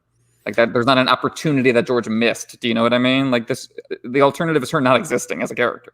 Well, let me ask you this, because I'm not as much into comics as you are, and then you. I think I haven't been in a while, but But I mean, when you were growing up, like you had that background. Sure. I just had the X-Men the animated series on Saturday mornings at 8:00 in the morning. Choice. Would Tywin be a supporting character for Tyrion's story as well, or is he like existing outside of like a different plane than a character like Penny? That's a good question. I mean, he has so much power and wields influence and has a big thing in the backstory. Penny is really like, she's there. George came up with her for Tyrion. And Tywin, like, Doran Martell hates Tywin, and, Ned thinks thoughts about Tywin. Cersei has a relationship to Tywin. Penny has no significant relationship to any character other than Tyrion. And you can, I think you can say that maybe she should have been written another way, but I think what I'm trying to articulate is I think it's foolish to walk towards the obvious end game of Penny dying in a way that services Tyrion's character arc, and walk towards that going, that's not going to happen. How could that happened? How surprising! Like, guys, we know that's what's going to happen. That's her point. Mm-hmm. And so I think we sometimes talk about secondary characters as if they're just protagonists in their own little way, and they're not. And I think important conversations about representation should take place in that context. But that's just what I think. That's a really good point. I like that. Joe, the magician, asks, if Larys the Clubfoot is Varys, then who is Harwin Breakbone Strong? I have to... Which one? What did Harwin do again? I'm like defining. He's Rhaenyra's baby daddy, right? Oh, that's right. Yeah. Harwin is Jaime, right? Yeah, I suppose so. I mean, he's remind me of the dude who in the Riverlands who Jaime goes around with and wants to sleep with Gatehouse Amy? Is that Strongboar? Is that the one, or is it another one in his camp? Well, there's the one that there's all those guys. Yeah, Strongboar. Yeah, those guys remind me of Breakbones as well. Whatever that guy is, going around to the Riverlands castle and getting his dick in wherever he can. But yeah, I mean, Jaime as the father of the queen, the queen's incestuous baby, illegitimate babies. He definitely plays that role. Mm. Strongboar, right? Yeah, Lyle Craig, how people are talking in the chat. Mm. Big Bang asks, why do some highborn women choose to have bastard children from highborn men? I see the advantage for lowborn women, but I don't see one for highborn one or her child. Well, this is one of those things that I think maybe like we kind of look at it too kind of like murking. Like it's like some people actually have affection and feelings for other people, right? They're not just like, ooh, I'm getting one advantage by having a child from a highborn man, or I'm bearing the child of a highborn man because there's a power dynamic. There is a power dynamic that's going on there. But I think there is some genuine affection that exists between classes, between men and women of different classes, and also men and women of the same class, even if they're not married. I think that probably explains it more than anything else. Although I do think there is an element of like just economic profit that could be found for a lowborn woman, but I think it's more likely that it's less animated by that. Yeah, I think there's just this endless personal affections, and just you have the maiden vault in extreme situations like that. And I think highborn women have more access to power than lowborn women, but also their sexuality is in some cases more constrained. So often their form of rebellion. That's how they work out rebellion, is by having a bastard with a highborn man. That signals sexual independence and breaking from tradition. It's a good way to do that.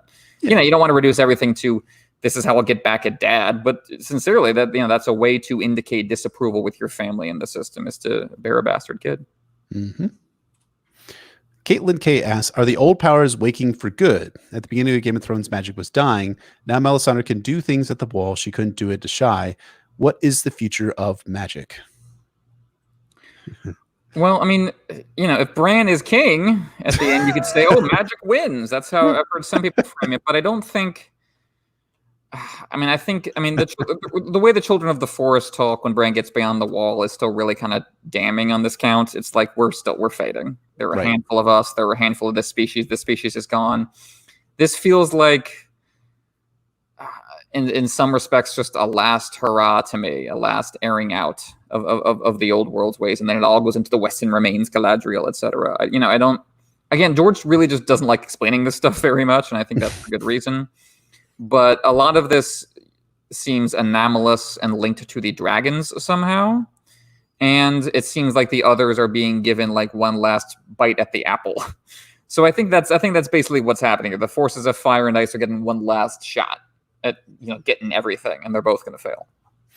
Yeah, I think that's likely what's going to happen as well. I think I find outside of the others, right?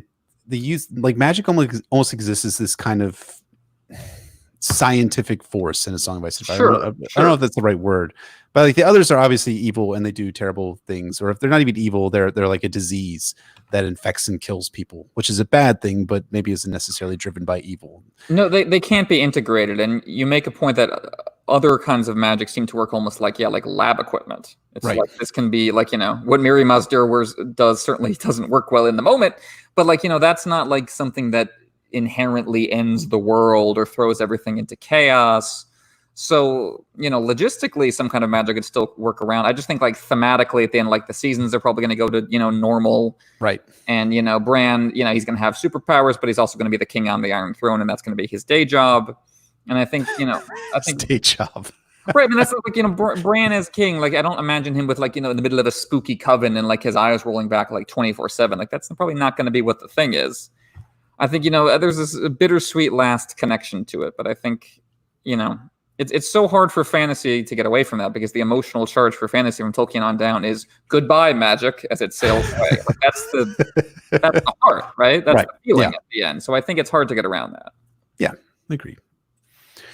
Sir Frank B, go back to studying, says, how much of Varys' anti-Stannis feeling is magic-based? Surely someone as well-informed as Varys knows that Stan has wanted to scour the court, including him. Yeah, I think that's a good point. Part of me thinks like that Varys wouldn't be talking about this so personally, like I will see Stannis dead if it was like court corruption. Like Varys would be like, well, I sure hope he doesn't end up in charge. Like it seems to be personal for Varys now. Yeah. Do you agree? No, I agree. Yeah, I think there's probably it's one of those things, right? It's like that's maybe like a side reason why Varys doesn't really want to see Stannis in charge. There's the top ones being the magic side and the other one being the young Griff side. And then the third reason somewhere out there is, Stannis wanted to execute me back in the day and actually counseled Robert to do that. But, I think we should grant Varys like a little bit of intelligence in that he would probably know ahead of time that he was set to be on the chopping block and would also find a way to get his ass out of the Red Keep if that were ever to ever happen. So I think it's more likely that he's animated by those two primary motivations, and the third one about his own survival is decidedly secondary since he probably has some means and methods to get out of King's Landing. That's a good point too. Like Varys, I imagine Varys approaches the Battle of Blackwater with a little map in his head, like, okay, that's my goal, right. Goal number one. If that's blocked off, I use that one, and I got this one. Like he's not worried. Well, that's what they do in the show, right? They're actually catching him.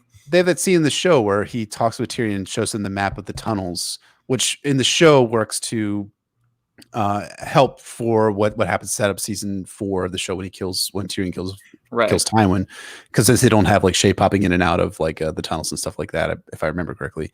But he has this map like, oh, if things go bad here, we're going to get out of King's Landing this way, and he unfolds this huge map for that episode, which is of course written by George R. R. Martin himself, so it likely speaks to Varys's intention and motivations of what he would do when he was faced in a situation where the city is falling. So yeah. Yep. He'd get out any way he could. Mm-hmm. SKNC asks, what's the purpose from a narrative perspective of the rivalry between Varys and Littlefinger? That's an interesting question. What do you think about that? So from a narrative perspective, Varys represents a organized, slow burning chaos that eventually pays off with the rise of Aegon the Sixth Targaryen. appearing at the last possible moment in the narrative to save Westeros from all the terrible things, the Dothraki, the Civil War, whatever else is going on that Varys has in mind.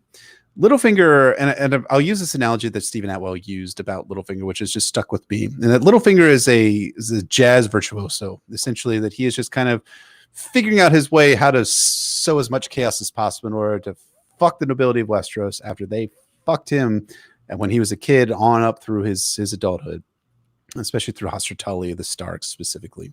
So Varys is working on this kind of long-term. Varys probably has like he's probably kind of has a binder full of like his plans. Like he's like all tabbed out and everything like that. Everything is in spreadsheets. And Littlefinger probably doesn't have anything written down.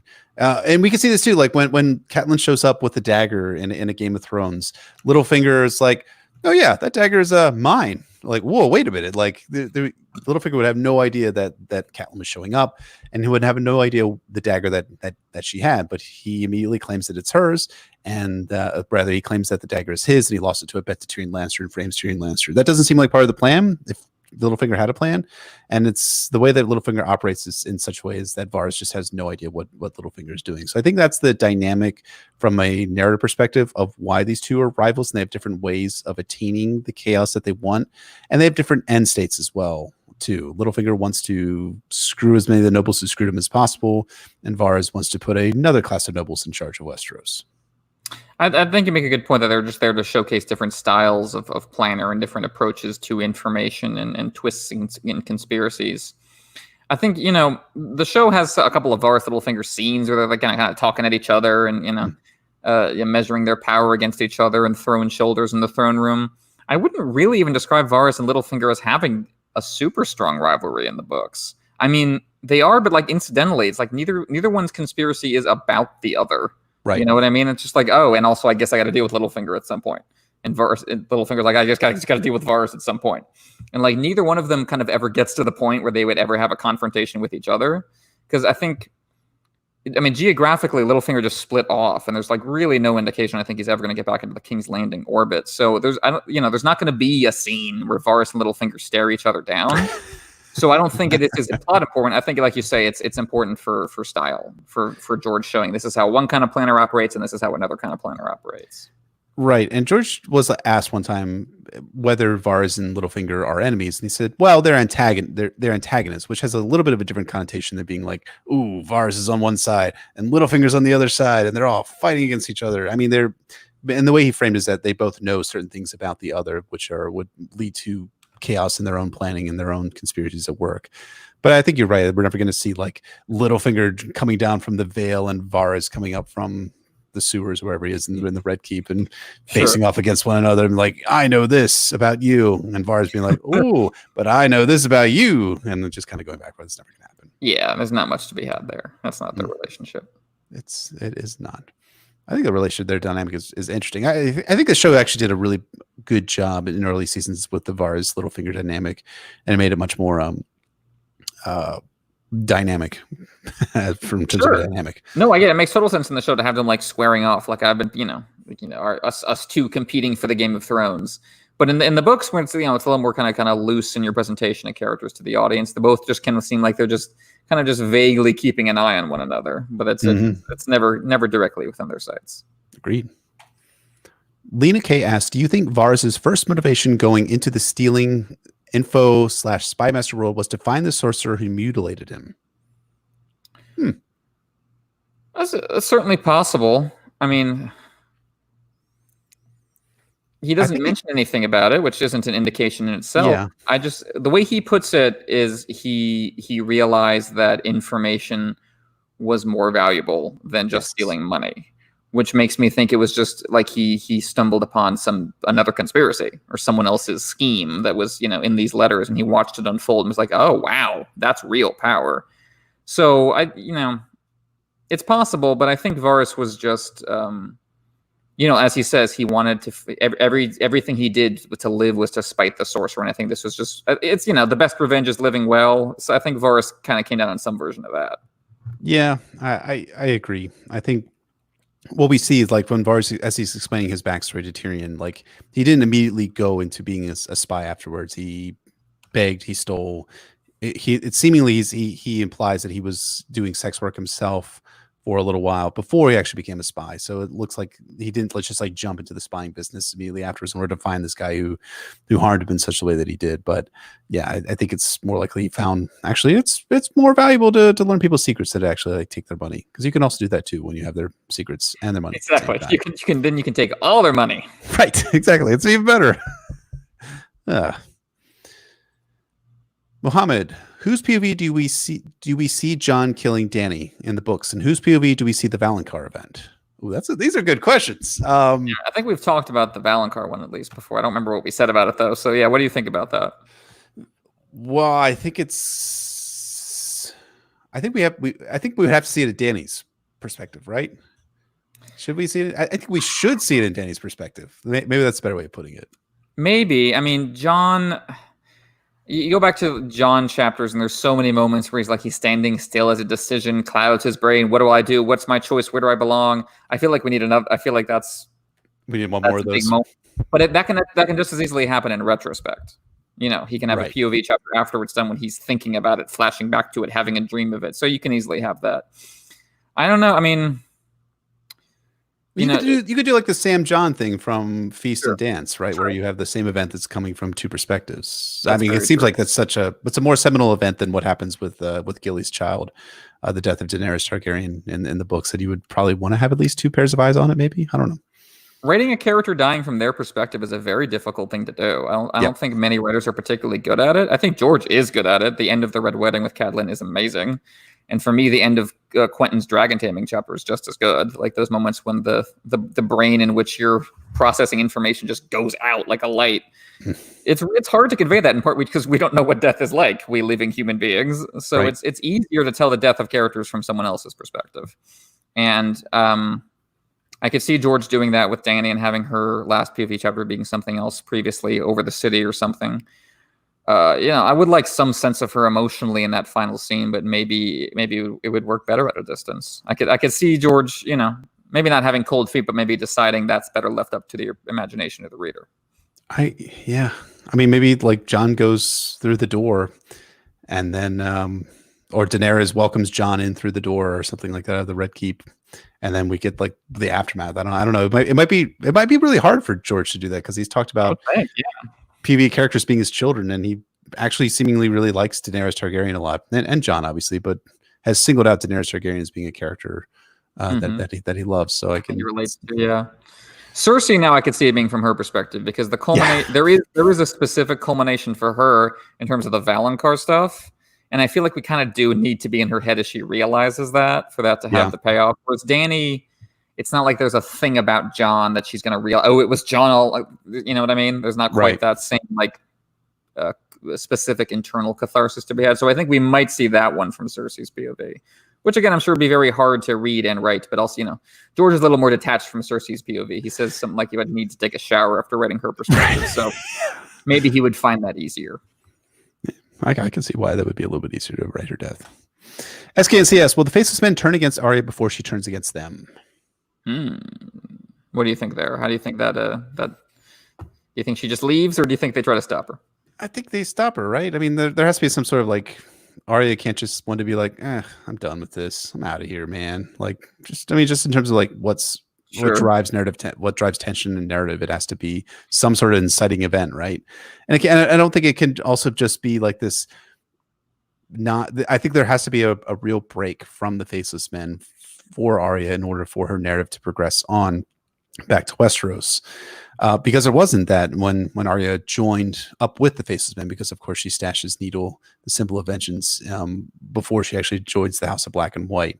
So she has that leftover reminder of her identity as Arya of House Stark that she has stored away, and I think it has to be a more clean break with the Faceless Men. What do you think? Yeah, I mean, the Bravo stuff, I think George just has to kind of wrap it up quicker than he would like to. I think that's the impression I've gotten. And so, yeah, I think Arya... See, I don't think they're going to react well to her killing Raph the Sweetling at all in Mercy, because that just breaks all the rules, and she's doing it for her old self, and it's probably going to screw over Isambaro, their contact. So I think they might decide she's failed at that point and turn on her, maybe even more than her deciding to leave. I still think Justin Massey is a good potential ticket home for her if he's in town.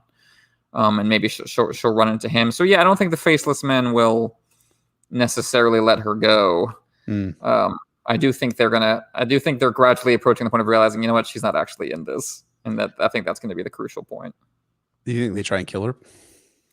Well, this is the thing. The Faceless Men aren't, again, as we've said before, aren't really great in terms of how they're integrated into the world building, because it doesn't seem like they kind of seem like they don't really care. You know what I mean? Like they say a couple times, like, Arya wants to go, whatever. I mean, they're kind of trapping her because they offer her situations in life she wouldn't actually enjoy, but they're not really. They're not really frightening in the way you might expect them to be in that way. And they feel kind of more like Karth in that way, where it's like, this is not exactly threatening enough what's happening here. Like, I don't feel like Arya is really at risk. And so I think maybe the claws will finally come out and we'll see the Faceless Men for being dangerous. But they seem so kind of lackadaisical so much of the time, very just abstract and like, whatever, we're just floating, bring us information, 3 things a day. That's cool. Go eat, Okay, so I have to ask you this. Like, you've been on record many times saying that you think that Bravos is a fascinating location and everything like that. But so much of the Bravosi plot, especially for Arya, in fact, all of Arya revolves around the Faceless Men. So how do you distinguish those two in your mind for your enjoyment? I love when she's out on the streets in Bravos. That's great stuff. That's wonderful stuff. I love that because it's a different kind of Renaissance fantasy setting. And I think that the House of Black and White and the Faceless Men work really well for me conceptually in terms of Arya's identity struggle. And I like that carried out. It's just that the more you think about the Faceless Men, the less sense they make. And I don't like that in story elements. And again, I had the same problem with Karth, which is that if you try to think about Karth, it just gives you a headache because nothing adds up. And I know that's the point. But yeah, I mean, that's why I think George just needs to move on. Like this part of the plot served Arya's character well in terms of bringing her to the brink of no identity. We're going to enter the void. I'm giving up House Stark. It's too painful. So you're going to pull back from that and move on. But then we need to forget that the Faceless Men exist because they as Val Kilmer says in Batman Forever, it just raises too many questions. I mean, I'm with you 100%. Don't get me wrong. And maybe I will come to love Bravos when we venture to that city in A Feast for Crows. It's just one of my. I think I like it better than Karth. I think I'll put it that way. That's something. Yeah. But yeah, I know. As I've said before, there are great stories to be told in Bravos. I think better ones than the one we got. I would love to see the chapters George has talked about because I think there's cool stuff to be had there. I mean, and I kind of suspect Bravos is what the future, ideally, of what a lot of Westeros and Essos looks like. One can hope. Free markets, baby. That's what Bravos is all about. Exactly. Well, even in the Marxist letters, it's a free market capitalism is a transition stage out of feudalism. So, all right, this one is Luminous Rain asks, will we see water magic? Well, tune in for part 5 of our Forsaken episodes because we are going to be talking about that. True. The George does not like mana class setups and like this for it's not like Avatar: The Last Airbender, fire, earth, water, air. We each have our own nation and our own school. Like that's not what he's doing. He really doesn't like that stuff. So it's never going to get that specific. But yeah, there is definitely magical stuff involving the ocean that is becoming more and more prominent in like the World of Ice and Fire and in the Greyjoy plotline. So we will definitely get into that. Can't wait to talk about that. Eric R.S., do you think the length of years in Planetos could be retconned to be longer than ours, almost like dog years, so characters end up almost at an intended post 5-year gap? It's an interesting idea, I think. Although it seems like the years work like calendar years for and like the real world, right? Do you get that impression too? From every sense we've got, I mean, they don't talk in too much detail about weeks and months, but like when Tyrion says this is the first day of the new year, 300 years since Aegon's conquest, they seem to work quite normally. I think this is one of those things where like I think George thought up the eternal summers, the long-lasting summers and winters, like, oh, isn't that a great metaphor for my central dynamic and how things are out of whack? I don't think he thought through. And then in December, what happens is again, he's not Tolkien. Like it reminds me of like there was the wave of like 70s auteur directors in American cinema, and some of them were like really like fastidious, like someone like Terrence Malick who would go over each detail. I can only shoot at the magic hour, and everything's got to be just so. And then you get directors like Spielberg or Scorsese who have just blatant continuity mistakes just all over their movies because they don't really care, and they're just editing for the flow of the moment. And I think that's kind of how George handles magic. He's in it for the stunning revelations and the sheer force and the power and wonder of it. How it works, I don't think actually interests him at all. I actually 100% agree with that. I think like he has said some things like that.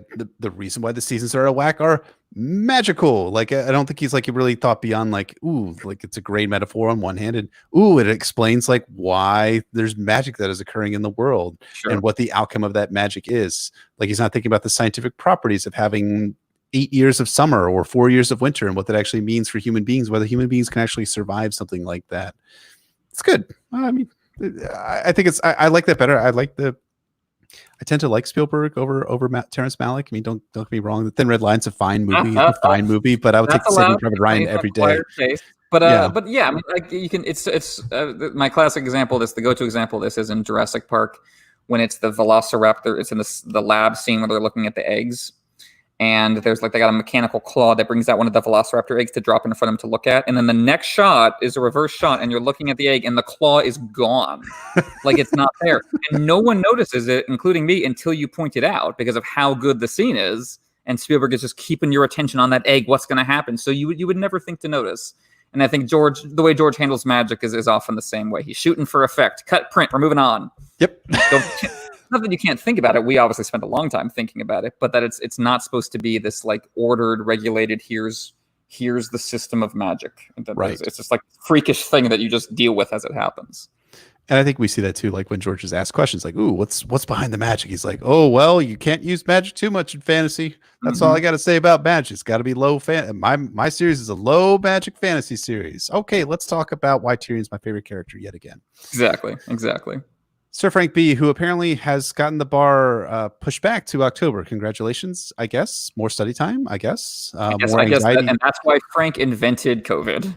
Yes. I think that was a little bit of a desperate solution there, Frank, but fair enough. Anyway. Frank, question for you. Does that mean you're not going to be back on Twitter until October? Does that mean we can still goof off on Twitter? Take that. What am I going to do? Like, what are you going to do? You're going to have no one to argue with on Twitter. Life. Exactly. Anywho. Anyway, yes. Given that there are so many things y'all have loved more during this, Sansa, Catelyn, etc., is there something that has withered under Nack's intense episodic gaze? Intense episodic gaze. I love that. Piercing earth, shadow, cloud, and flesh. That's a good question. Has anything dimmed in your eyes so far as we've gone through?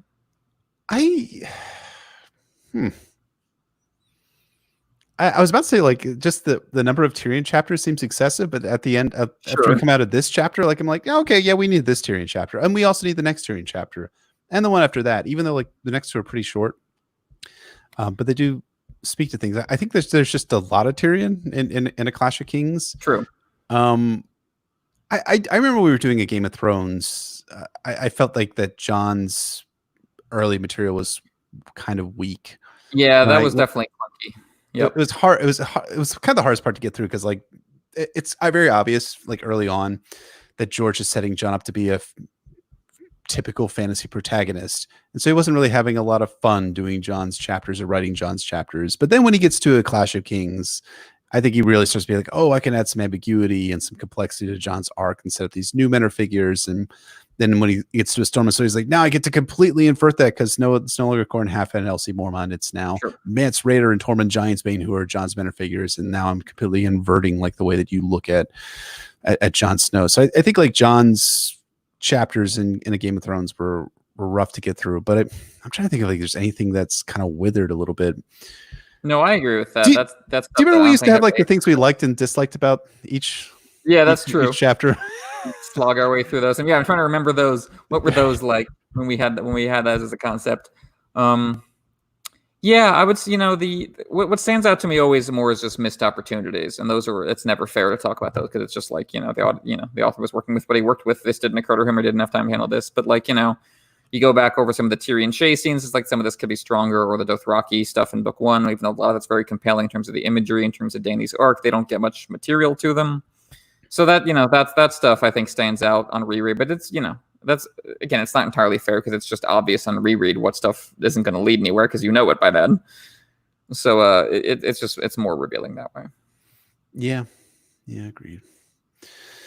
All right, let's see here. Take a few more questions. This is a little bit after 11:30, but however much you can, sir. I'm working from home tomorrow, baby. You know what that means, right? Oh gosh, look at that bed right behind me. Nap time, right there. I'm kidding. Damn right, it's all he needs. I don't ever sleep. Sleep is for the weak. That's absolutely. That's what I was told at infantry school. Okay. SKNCS, you said several times that George should have made the Stark children older from the beginning. How old do you think he should have made them? I mean, show age has its advantages. I mean, it makes certain things kind of silly from time to time. Certain relationships don't make quite as much sense. But, having Robb already be in his late teens and having Bran, Sansa, and Arya be already in their teens when the major events of their story start happening, I think would help a great deal in terms of buying Bran as a future leader of Westeros, and in terms of Sansa and Arya, walking into the sexual situations that George wants to write for them. I think that would show-ish age roughly around there, which they just kind of came to naturally because that just works with the actors. But I think that would make the most sense. I think like 14 for Bran would probably be a good starting age, and what does that make Arya 16 and Sansa 17? Is that what I think? Yeah, something like that. That could work well. Or if they end up there by dance, I think it would be fine if they started a couple years younger than that. But yeah. I think, again, I really like how Bran, especially is written as a young kid, doesn't quite understand what's going on around him. But if you do have, intense roles for him coming at the end, it does look a little silly. Yeah, which has led some people to think that George is going to integrate a potential time skip in the narrative to kind of age these characters up. So if he does, I hope it happens just at the very end, though, just to get and then Bran was king 5 years later, so Bran doesn't look silly with a crown. Right, exactly. Yeah, 5 years of plotting. Yeah, between the end of. I hope he doesn't do it in the midst of the ongoing story. At this point, I think that's just more problems. Caitlin K asked, will there be catharsis for Dorne and the Dornish plot, or is Dorne just George's deconstruction of the quote-unquote chess master? Well, catharsis in death, yes, but other forms of that, I don't know. Do you think there's going to what do you think kind of emotionally where that stuff is leading? Like what's going to be like the feeling you take away cathartically? It's the same feeling I think you would get from Varys' death, right? Sure. Right. These people who are like scheming and plotting and has a step-by-step like manual with tabs and inserts, they don't actually win out in the end. That it's that doesn't actually lead to the best end result for these characters, and then all the plotting leads to death. Adam Feldman wrote really well about Dorne, I think, when he talked about the Dornish plot being Dorne Martell specifically being a have your cake and eat it too, which is like doesn't want to shed the blood of innocence. Very good. Also wants to exact vengeance on the Lannisters. You can't have both at the same time. You can have one, or you can have the other. And Dorne Martell is trying to have both, and is likely not going to get both. He's likely going to be shedding blood of the innocents, and he won't be the likely proximate cause for the death of most of the Lannisters. And the ones that do die, like Myrcella and Tommen, are going to be at his hands, but those are the ones that he likes. He wants to preserve, right? Right? It seems like that way, right? Yeah, I think there's an innocent stuff when you play the Game of Thrones. I think that's going to be part of the ending state of play in Dorne. And yeah, Doran Martell, in terms of his personal character arc, in terms of any catharsis there, if he lives long enough to find out what happened to Quentin, I think that's going to be a lot of the kind of more sorrowful, tragic, cut to a spotlight. He gets some sort of Shakespearean monologue. If there's going to be anything like that for Doran, I think it's going to be regarding that. Yeah. I think finding out Quentin is definitely one part of it. There's also the possibility you can find out what happens to Arianne too. True. If Doran outlives his children, I think you could see some real great sorrow and great writing there. That could be catharsis. Everyone's cathartic now, right? Exactly. A single tear trickles down his aged cheek. You love to see it. Yeah. That would be sad. Mick Mac asked a really interesting question. Yes, have the issues of modern life ever made you rethink or question the powers of popular fictional characters? I care deeply about privacy and am now troubled by the data mining powers of Professor X. Yeah, there's the flip side of this when you handle, superheroes specifically, in that you can use their powers to have kind of interesting, edgy stories about that kind of issue in real world issues and how a kind of person would relate to that. I think, it's difficult because I think it's difficult to use those characters as commentary, though, because by the very nature of their existence, the world they inhabit just isn't ours anymore. And so, it becomes like, like real world surveillance issues would be completely different with Professor X. So they'd be completely different. You know what I mean? Like we would develop an entirely new language and system of power for talking about them. And good comics, I think, reflect that, and bad comics kind of ignore that kind of stuff. So it does and it doesn't is what I'm saying. I think it can be a useful tool for guiding your thinking, but fictional powers in that way, I think, always just create their new environments, I think, even more than they comment on ours. Yeah. Do you think that we see that sometimes in A Song of Ice and Fire at all, with like looking at how, like, I'll take a non-controversial topic. This idea that George is commenting upon fantasy literature since the Dance with Dragons was released in 2011. 2011, sure, when that type of fantasy that he was critiquing had kind of gone by the wayside 20 years before A Dance with Dragons was published. Yeah, that's true. Then it starts to become kind of an irrelevant critique in some ways. And I've wondered about that, about, A Song of Ice and Fire kind of passing its sell-by date in terms of the commentary it's meant to deliver. And then, I don't know how it ages. And that's an interesting question that I think all media that seeks to be specific to an age, how that's supposed to work. I'm curious. I said before that I think everyone's going to hate The Winds of Winter if and when it gets released, because it's just going to be a book really out of time. And, not have much relation to how media works in 2020 or 2021. And that's going to be interesting. Yeah, I was thinking about that, like when I was reading that George quote during the episode itself, where he was talking about Shae as like this kind of like sex kitten type thing. I'm like, a little bit of interesting language there on George's part. I mean, a lot of that stuff's not going to fly, old man. And I gotta believe he knows that. I'm fine with that. I think obviously you don't want to just abandon your values when you walk into fiction, but I think also demanding that the author think the same way you do about all things is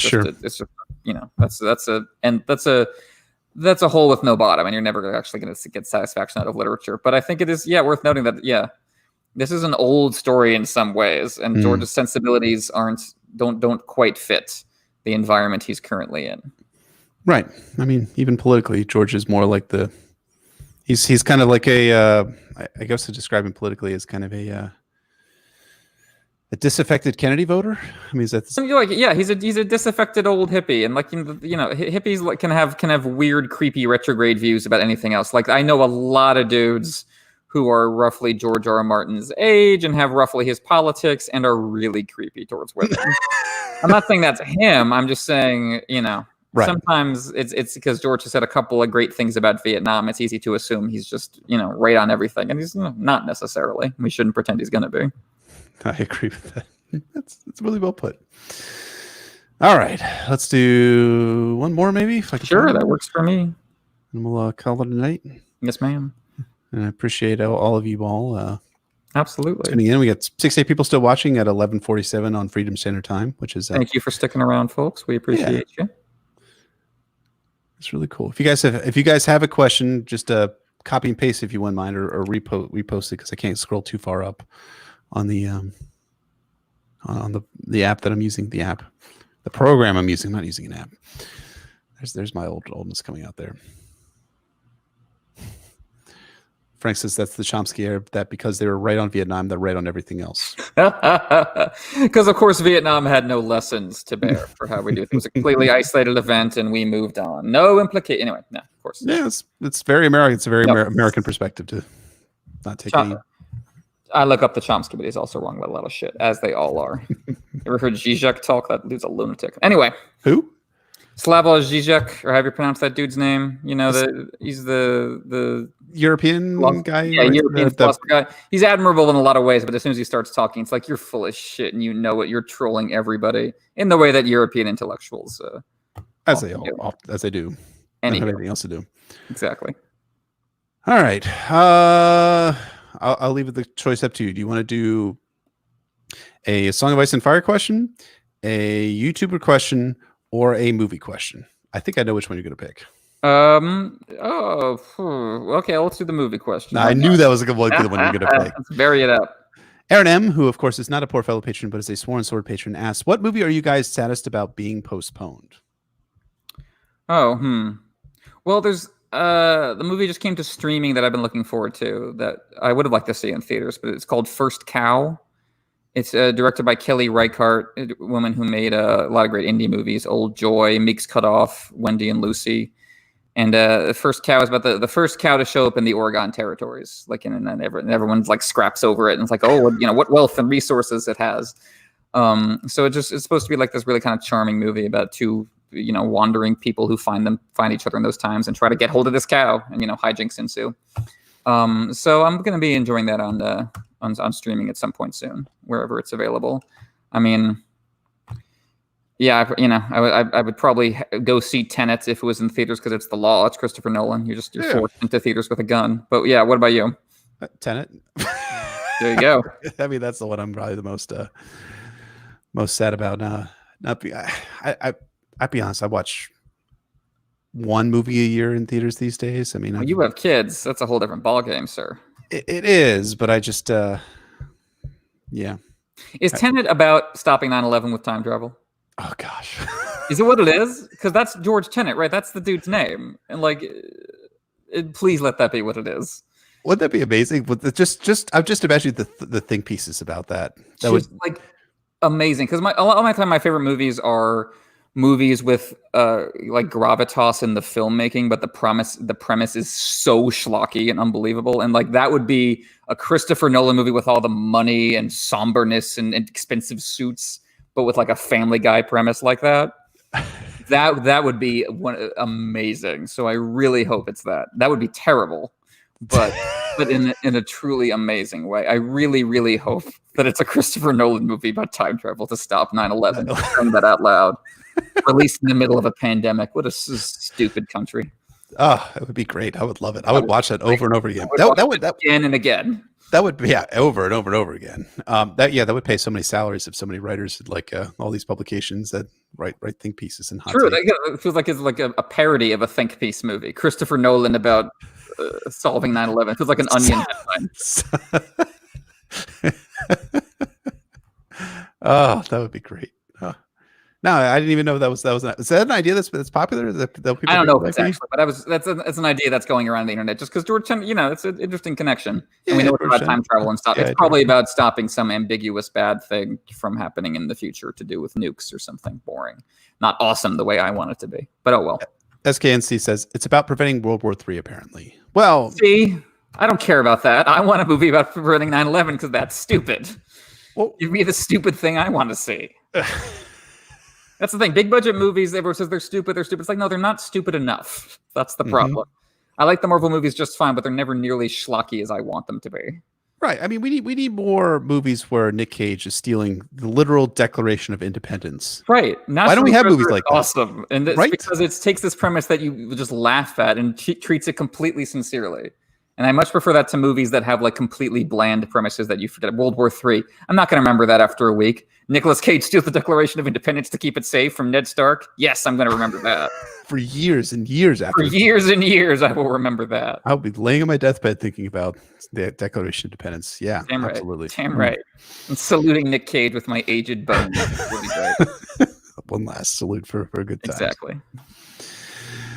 All right, folks. Well, we really appreciate all of y'all sticking around now for almost 3 hours. This is great. I appreciate everyone's sticking around with us and checking with us.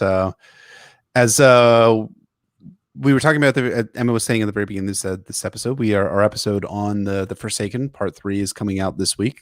I believe it's tomorrow for Small Council patrons, right? Tomorrow for Small Council, and then Wednesday for High Lords and Ladies in Kingsguard, Thursday for Sworn Swords, and Friday for Poor Fellows. Yeah, so if you all are patrons, this won't be the last Nauticast content that'll be out for you all this week, and it's really good. I had a lot of fun doing that episode, and it came out just fine. We both did a great job, so I hope you all enjoy it. I'm looking forward to listening to it myself because I'm going to have some time to drive around tomorrow for work. So wonderful, yeah, all good stuff. So thank you so much for listening. Thank you again for watching. Thank you for all the great questions and the interactions we had with y'all, and we'll see you guys next week.